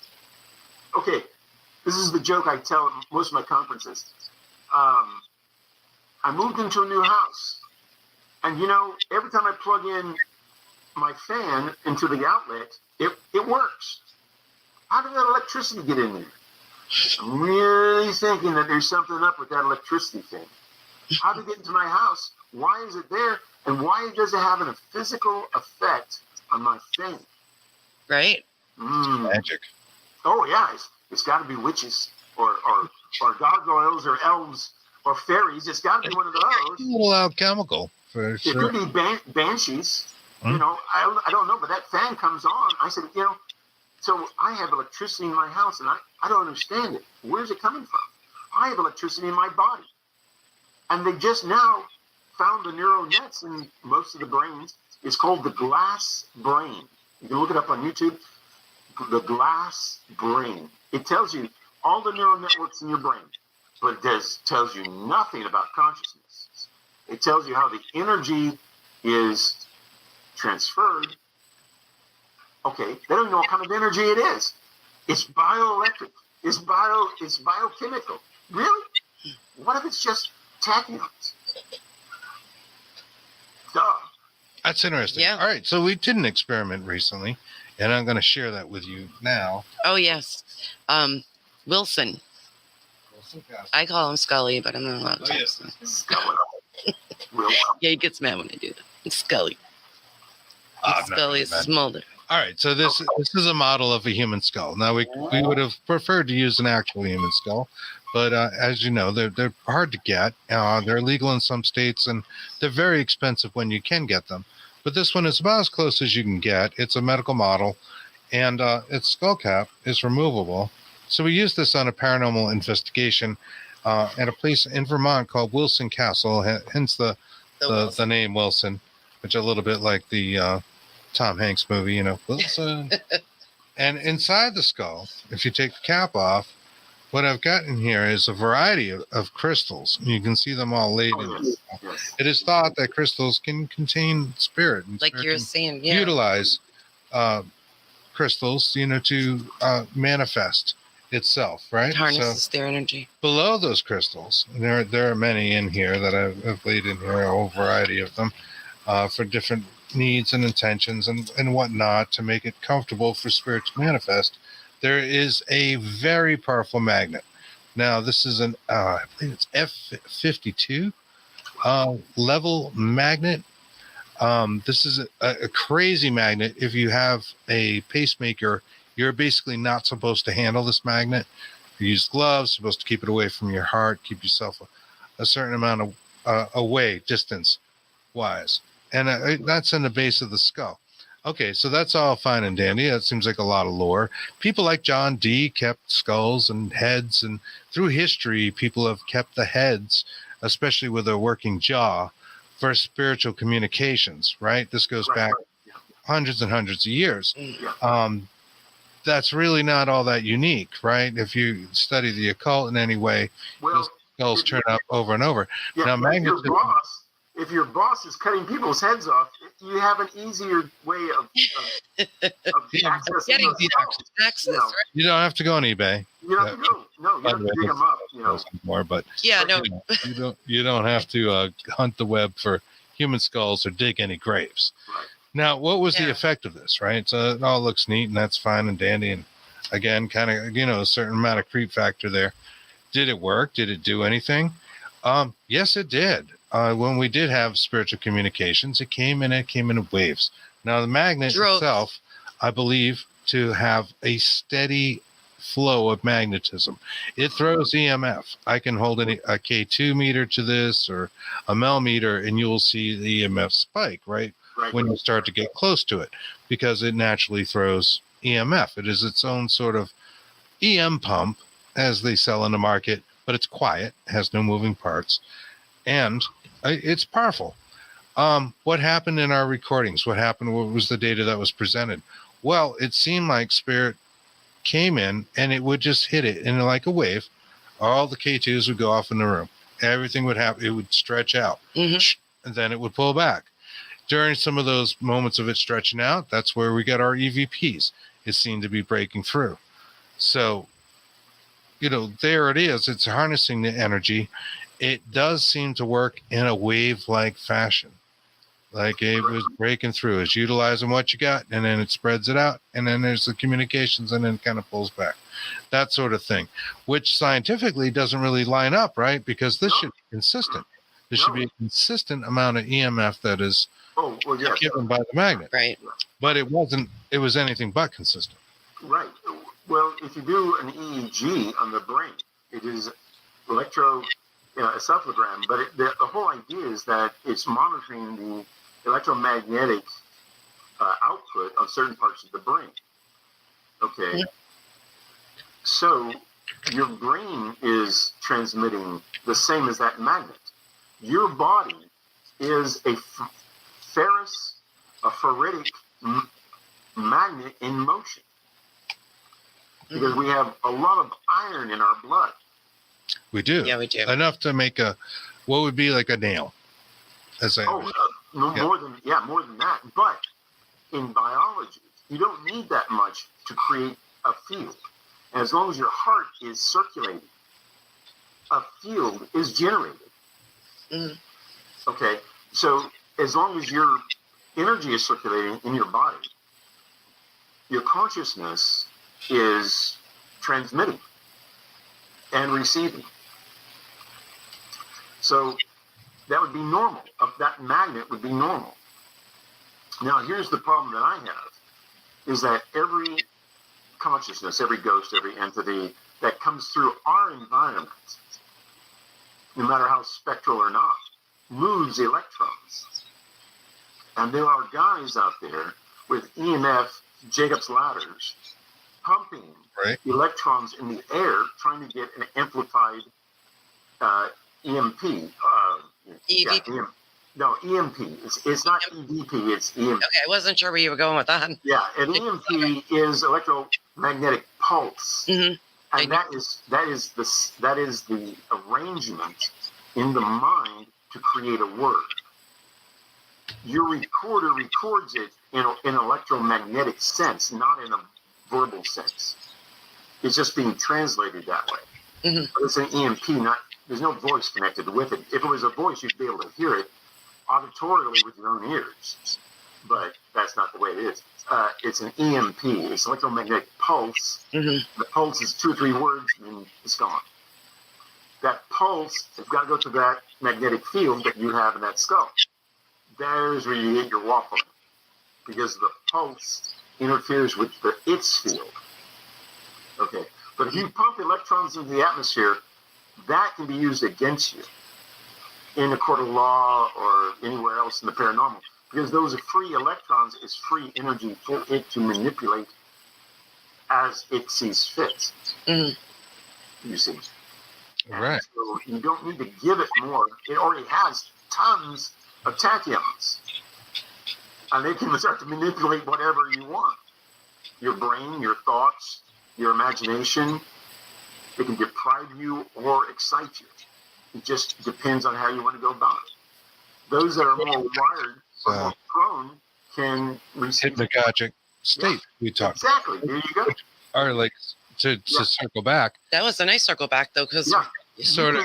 And there's thousands of ways of doing it. You can put a candle up in front of you and stare at the candle. Put yourself in a state of hypnosis.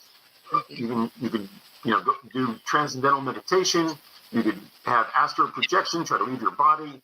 A lot of people try that. Or you can go to a professional and they can hypnotize you straight out. And I tell you what, when I wake up and when I go to sleep, but mainly when I wake up, I always, once in a while, will hear my voice called. You're like, hey, Michael, wake up. Really? Or something like that. And one time, I heard a voice saying, are you okay? And I answered him back saying, no, my nose is all stuffed up. I got sinus problems, So they're really interested in your welfare. The whole universe is interested in your welfare, and it wants you to be healthy and happy. It's just designed that way. But no, we're so smart, we pollute the environment and eat bad junk. We do the opposite of what the message is. Awful. We put our bodies too, and I, for one, am guilty of that. So yeah, I love M&Ms, and I love red dye number 2 just as much as anybody. And, number 2 is my favorite. Number 2 is like really? Oh yeah. But, I know. I'm just as guilty. I'm not saying I'm a saint or anything, but I can tell you, man, it's gotten off the deep end. It's way off the deep end. It really is. Yeah. Joshua says our brains are the universe, and that's an interesting way to put it. You can say the universe is everything outside of me, and you can also say the universe is everything inside of me, right? If you look at the brain, that can become a mantra. If you will. If you look at the brain and you go all the way out to the edge of the universe and you turn around and look back, you'll see the universe is designed exactly like the neural network in our brain. The same fractal geometry exists on no matter what level you're talking about. Now, the only place it's hard is I only have like 23,000 pairs of DNA. Okay, I'm like the short guy on the totem pole. I got little DNA to work with. Now you take somebody else like a Gray or Pleiadian or whatever. They've got 30,000, 40,000, 50,000 pairs of DNA. Hell, they should be telepathic from day one. I mean, right off the bat, they should be telepathic. Maybe they are. They are. I know they are. Yeah. But anyway, so the whole thing is for us to reach. Now, okay, let's talk about, we talk about cures, and we talk about sleep and dreams and opening the conscious mind up. But now we can talk about a few other things, like the hypnagogic state, and how we can become more efficient. How they have become more efficient, and spacefaring people, is that they became spiritual. And in spirituality, you get telepathy. You get tachyons that preserve your health.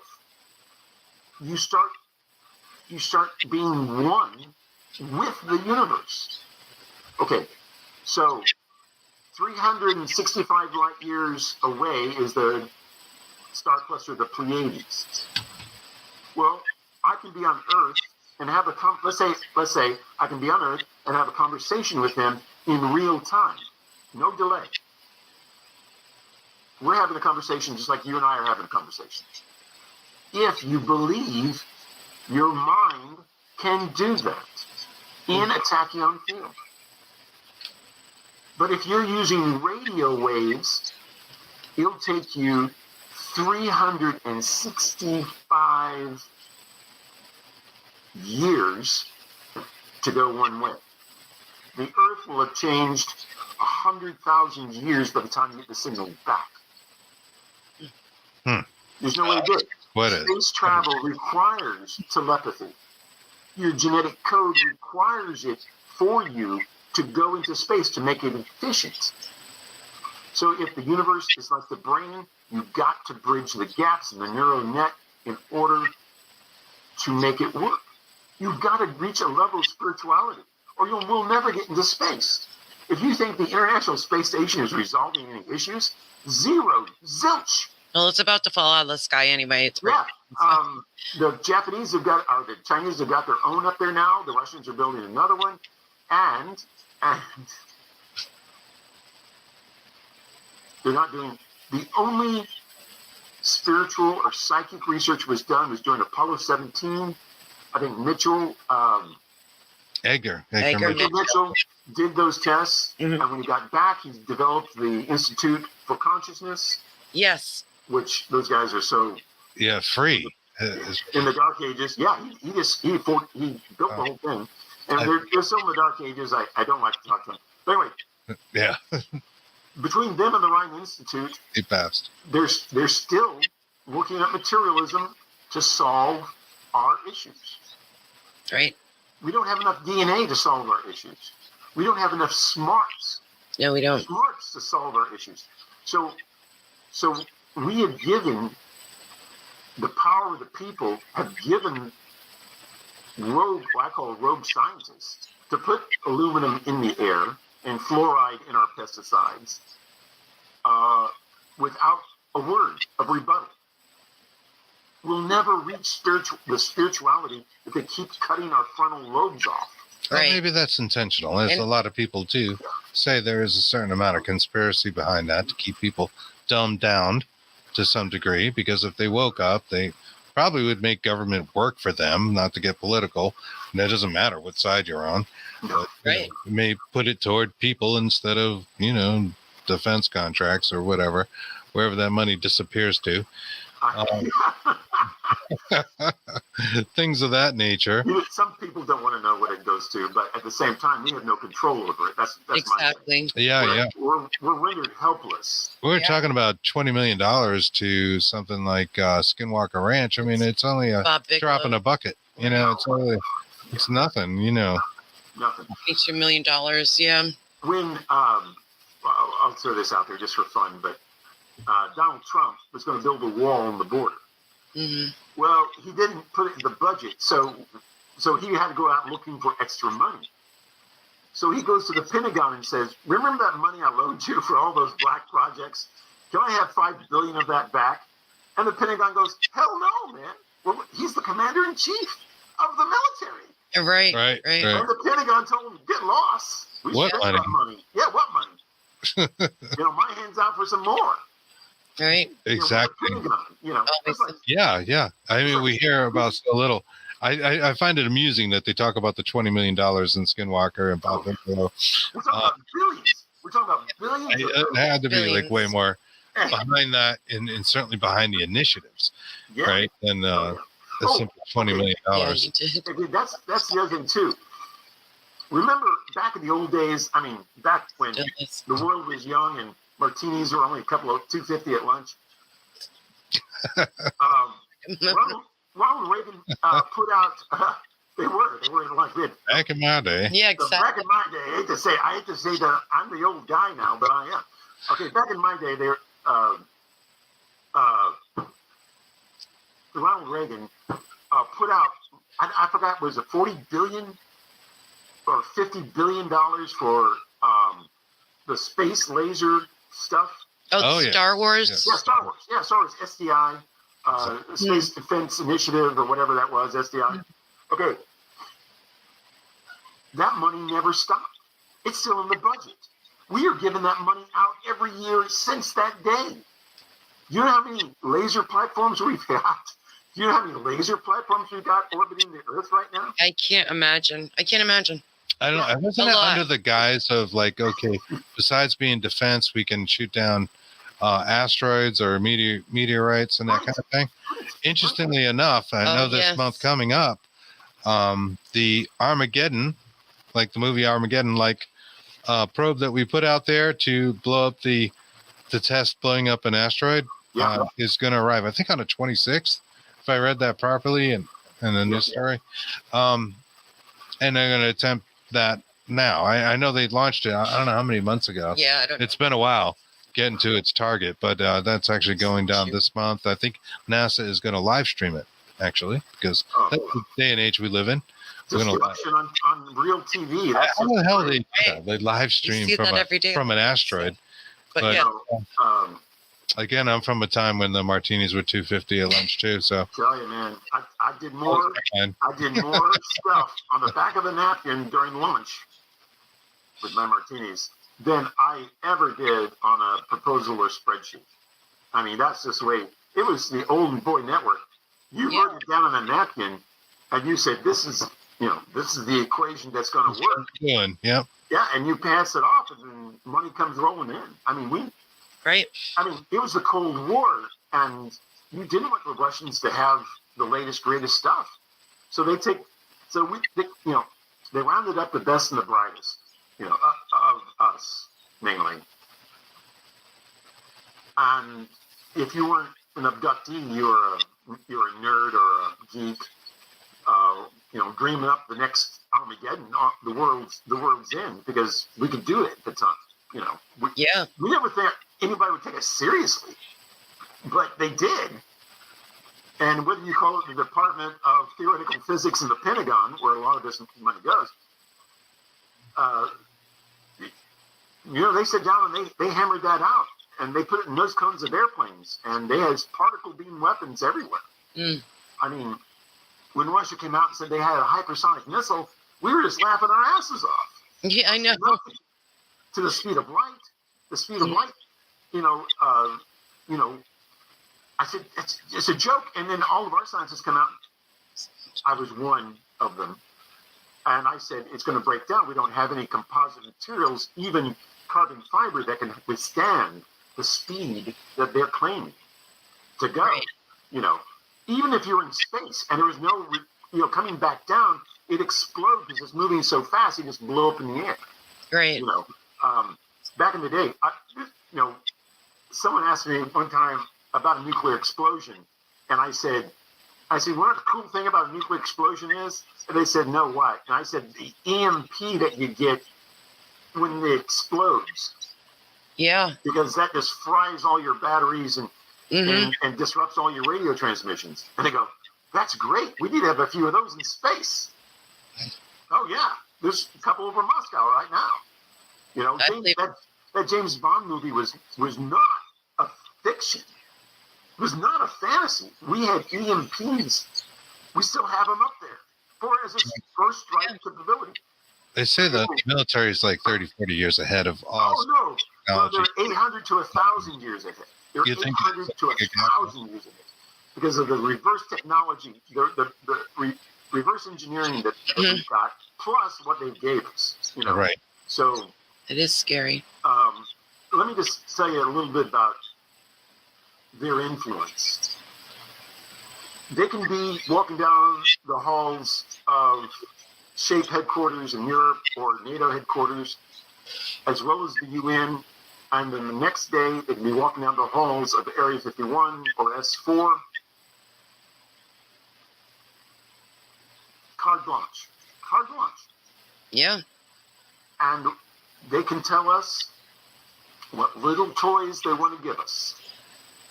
But we are so proud of those little toys. Mm-hmm. We have China manufacturing them as fast as we can. That's true. And it's ridiculous. Yeah. One time I was on the internet, not on the terrace. I was on the internet one time. I was looking up uniforms. I was looking up uniforms for a new ghost busting show. And I stumbled across a unique little website from China. I could order every military uniform ever on the planet. If I wanted the Belarus military, I could order that. Boots, hat, shoes, stripings, flags, the whole 9 yards. If I wanted to order the Chinese uniform, I could order it. That's nuts. That's crazy. And guess what? When you go to click out, they ask you how many tens of thousands do you want. What? Yeah. Tens of thousands. We're starting our own armies. What's happening here? So if you want to infiltrate your enemy's compound, you need to dress like them. Absolutely. Or you could just create some really cool social media like TikTok. Yeah. And sign it away when you say, "Oh, I agree to the 10 pages of whatever." That's why I don't have Please TikTok. install on my machine. Yeah. And then there you go. And it basically gives them rights to all kinds of things. Yep. If we don't need spies, they don't need spies anymore. The Cold War spies, now the industrial spies. We don't even need those. We just freely give it over. Yeah. eBay, Amazon, TikTok, Instagram, we give it away. We just give it away. So we can be the next 15-second sensations. Right. I mean, I'm sorry. We didn't build the internet. I didn't build the internet for this. No. But that's like it makes our brains like you have an attention span of a gnat. That's basically how our children are growing up right now, our kids. Working to keep it that way. Yeah. You know, look at all the money we're pouring into education. Wait a minute, we just did pour some money into education. So, yeah. You're right. Good job. Not to get political, but that was good to see about the student loans. Nice to see something for the people. What kind of irks me, and I know a lot of people are on the fence about this, and this is just me. I'm just crazy old Dr. Lynch. Okay, so don't take anything I say, too seriously. Do your own research. But there's a high school which I pay taxes to. I mean, it's public education, city taxes. Who have a football team that hasn't won a game in 10 years. Not a game, not a playoff. Just a game. Just a game in 10 years. Okay. This is a long time. And then they wanted to raise more money through a bond issue. And I said, in my house, if we can't afford something, we just strike it from the budget. Right. That's it. Get rid of it. We tighten our pockets. We tighten our belt. But no, not public schools. Whatever they can find money on, that's what we need. But then they say, we don't need any more textbooks. So they cut all the textbooks out so they can save money. We can get them online. All right? Well, then no one learns anything because it takes an initiative to go online to read a textbook. Exactly. Right. Exactly. Okay? So they didn't want to cut football, and they put up a brand new multi-LED screen so you can watch replays of the team losing. You haven't won a game in 10 years. Well, they might need a new coach. I mean, just saying. Maybe I wouldn't maybe cut that out, but I mean, throw a few bucks that way. Yeah. The basketball team did good. The basketball team did real good. But the tennis team always does good. Okay, we'll throw the money in there. But if you're losing, that doesn't make any sense. They need a new coach. I mean, I wouldn't cut out the kids need their they sport. Need new kids who don't have the attention span of a gnat. You're right. I know where you're going with that. Yeah, but they're too slow. Yeah. But they'll play universal video competitions. Yeah, I get that. Because their brains are that speed now. Right. Football's too slow and it injures the body. They live with these injuries the rest of their life. Especially they'll never reach professional levels. Right. So why are we wasting money on something that's going to demoralize and hurt our children? with brain injuries and spinal cord injuries and fractured, broken legs and limbs, because they're going to get a scholarship. Hooray! Some people need it though. Yeah, well, there's reading outlets for everyone, but when you think about the U.S. as like being this super intelligent superpower, we're like 29th in education, something like that. Geography. It's horrible. They did this thing. I saw it on Seth Meyers, I think it was Seth Meyers or whatever. Yeah, this guy walks around. Yeah, this guy walks around with a microphone, or is his cell phone, what it is, and he says, he walks up to random people, and on the street and on the beach, and he goes, where was the Queen of England born? And one response was Spain. Yeah. Like, what? And they said, what's the biggest city in the world? London. No, England. England's the biggest city in the world. Yeah. England. No, it's Tokyo. Tokyo is the biggest city in the world. They also asked, wait, I've got one for you. They've also asked these are teen girls, do you know who the president of the United States is? Barack Obama.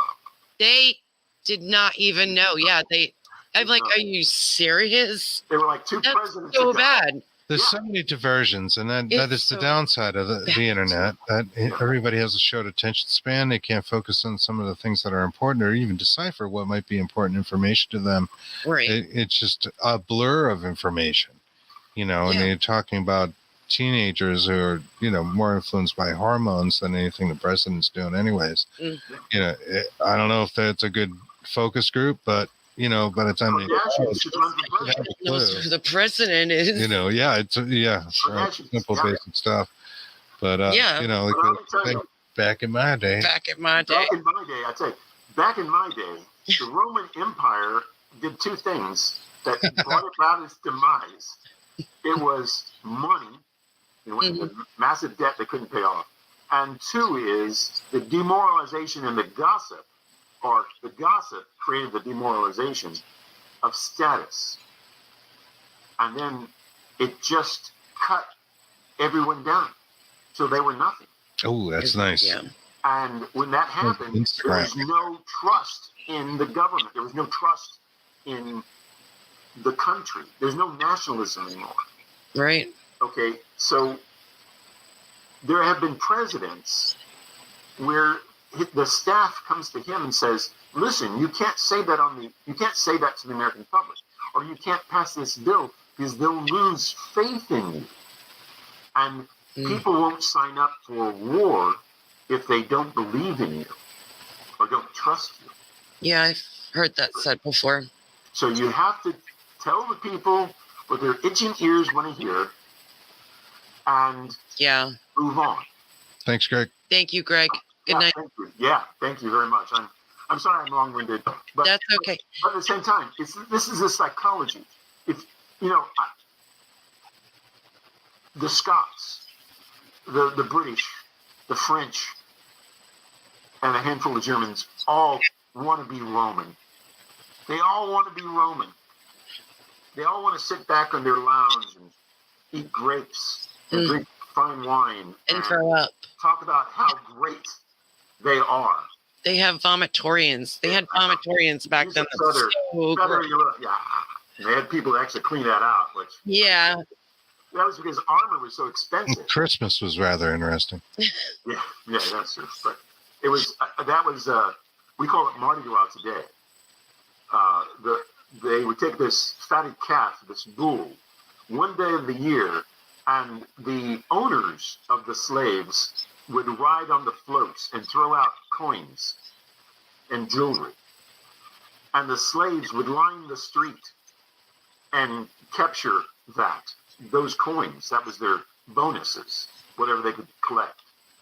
And the owners would just do that. And that was the Feast of Saturn, I think, or Feast of Jupiter. I think. Anyway, and they would take this fatted calf all the way down to the end of the city, and they would butcher it. And all night they would let their slaves drink wine and have this meat, this barbecue. Mm-hmm. And they would eat and drink, and then that was it. The slaves became the owners became the slaves. Right. And then that pacified the slaves. Right. Okay, why? Because there was 8 slaves to 1 Roman. And many of the slaves were Roman citizens who lost their land and their way of income. So they put themselves in indentured servitude in order to eat 3 meals and 3 squares and a cot, because they had demoralized the entire idea of Rome. Okay, we call it Mardi Gras today. The Catholic Church says it's right. Tuesday. The Christian, right? They took it over. It's the same thing, but by the end of the they put it's a cake instead of a bull, and at Mardi Gras, and they put porcelain babies in it, and they ask who got There were also sexual aspects and murder that occurred as well. And some of those slaves did not live to see another Christmas. No, the only reason why we have Christmas on the date that it is because not only is it the shortest day of the year, the sun rises for 3 days in the exact same spot before it starts to shift. Thank you, Joshua. Thanks, Josh. Yeah. So Jesus rises on the 3rd day to start a new year. On the 25th. Right. The Catholic Church changed the time when Jesus died. Jesus actually died, I think, in the fall or... Isn't it January? We call it Easter. Oh, okay. So but anyway, that's when he's supposed to be crucified. But the whole idea is the Catholic Church changed it to where it is on December 25th, 24th, 25th, Christmas Eve, Christmas Day, is because the sun's going to rise in the same spot 3 times before it starts the new year. Right. So Jesus rises. 3 days later, he rises from the grave, comes down, talks to his apostles, then floats off into the sky. So Thomas goes, you're a ghost. You're a ghost. And Pliny the Younger wrote stories of ghosts. So you're nothing more than a ghost, an apparition. And Jesus goes, no. Feel my hands. Put your fingers in the holes in my hands. And Thomas did. And he was there. But what Thomas did not know is that Jesus was a hybrid, a Pleiadian hybrid, and was resurrected through a scientific spiritual device, which they had on their ship. And when he ascended into heaven, if you believe that fairy tale, he was just being beamed up to his dad's ship and flew off to China. And his wife went to the south of France with the 2 children. She was pregnant with one, but the other one went with her. And that's where the first Vatican was created, in the south of France. Because why? The shroud, the holy shroud of Jesus' ascension in the grave, the holy shroud, was stored in the south of France. And it caught fire in 1216, and the rest is history. The first emperor of France was Jesus' son.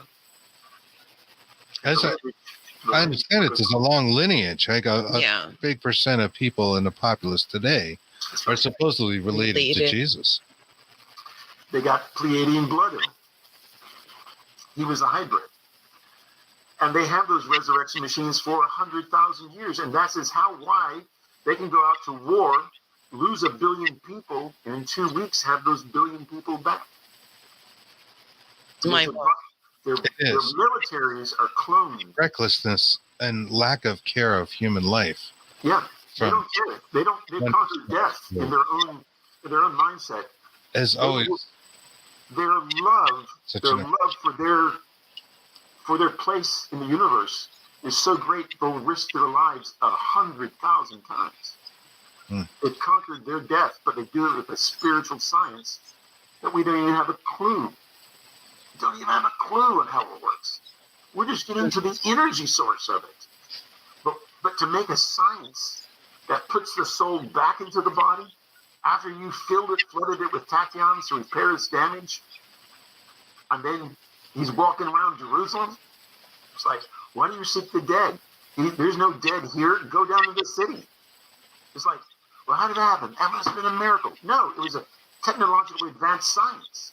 Mm. We just haven't got our minds wrapped around it. So if you believe in materialism, Jesus had to come back. But if you believed in energy,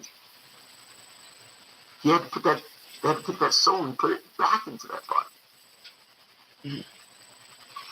Well, we've reached 11:30, and I think it's time we got to wrap things up. Gotta wrap it up, okay? Okay. No, you've been awesome, and you were requested actually to come back on next week. Next week, yes. Which we can't do next week, but we're going to do a week in the future. Yeah, anytime. Yeah, Do you I'm always open. I like talking with people who like talking. You know what I'm saying? We love what you have to say. We love it. And, I get interviews by people who want to give me their diatribe. You know, I was a poor white child adopted by a black family, and I have no rhythm. Okay, well that's fine. You're not my patient. I'm not going to listen to that story. You know? The Script of the Jerk, if I'm not mistaken, right? That was Steve Martin. We Great just movie. talked about that movie. That's weird. Love that movie. Yeah. Really? You like that? I've got a quote on my Facebook somewhere. It was back in 2007 or whenever I started it. Yeah. But it was funny. you got to learn two things: that shit and that shinola. No differences. Mystery, science fiction 3000. Yes. Yeah. That's Mystery us. Science Love that. Theater, whatever, 3000. Mystery Mike Science Theater, yeah. Nelson said this joke about his dad. His dad would always say this. He says, you put dreams in one hand and shit in the other and see which one piles up first. You know, which one's Thank you, Alice. and it's like, yeah, you know, sometimes, yeah, but you've got to have dreams. I mean, and this is a secret. This is the secret of the universe. I don't want to tell too many people, just YouTube and everyone else is watching. Thank you, Clairvoyant Rose. Sorry. Your imagination is one thing they gave us, and they cannot fight us against. They cannot fight against our own imagination. Okay? And I want people to understand that. Dreams are received by the universe and they go into effect. But imagination unlocks thousands of doors, and the extraterrestrials, cannot stop it. They cannot stop it. When we were created, they gave us their strengths, and that is imagination. That's curiosity. Okay? They also gave us our weaknesses, limited lifespan, immune system problems, autoimmune system problems, all that stuff. But if you look at the strengths, it's imagination that becomes reality. Yeah. Yeah. It does. That's very well put. It's really like a survival skill. But Yes. maybe we'll pick that up on the next show. Yes. Oh, yeah. We want to thank everybody for joining us tonight. Josh, Alice, Ann, everybody, all of you guys. Texas Wrath Clairvoyant Hunters. Rose, Yes. Texas Wrath Hunters. I Thank think you had you a for question out joining there. us. We're sorry if we didn't get to all your questions tonight. I know those guys. I knew that Texas. No, that's the other Rat Hunters. They were in. One of them, right? They were in The Exorcist Live. I know those guys. Oh, wow. Yeah, I knew what was called Science Lab. No, it wasn't Science Lab. Ghost Lab. Those guys from Texas, they had their own series. They came to St. Louis and they investigated a very haunted house. They couldn't find anything at the time. St. Louis? Right? Yeah, in St. Louis. And I just like, well, maybe you just don't have the right equipment, you know. But I find ghosts out there all the time, and half the time I'm not even trying, you know. But you just got to know. But again, if you're a ghost investigator, don't believe in materialism. That's just your devices to show you the energy that you're dealing with. Right. You know, so if you could trust your equipment, which you really shouldn't, when you trust your equipment, it's going to give you what it can do. And then you have to build on top of that and keep building. Or reverse engineer it. And then that's how I got in, is by reverse engineering. What am I not seeing? What am I not experiencing? I think relationships are a big part of that too. But Very maybe good. we'll talk about that on the next one. Hang on, because we're going to set that date if you like. Yeah. And got my materialism right here. Yeah, well, Well, we thank love you having again. you on. We love having you on. We want to thank everybody for joining us. Saturday's Bigfoot and the Bunny. We have a mutual friend of the three of us, Nathaniel J. Gillis, will be joining us. Yes. And we'll be talking all things UFO, demon, and otherwise. Oh, yeah. It's a very interesting show. Stick around. And again, thank you, everybody, for Thank you joining again, tonight. guys. We appreciate it. Have a great night. Have a great- Bye-bye.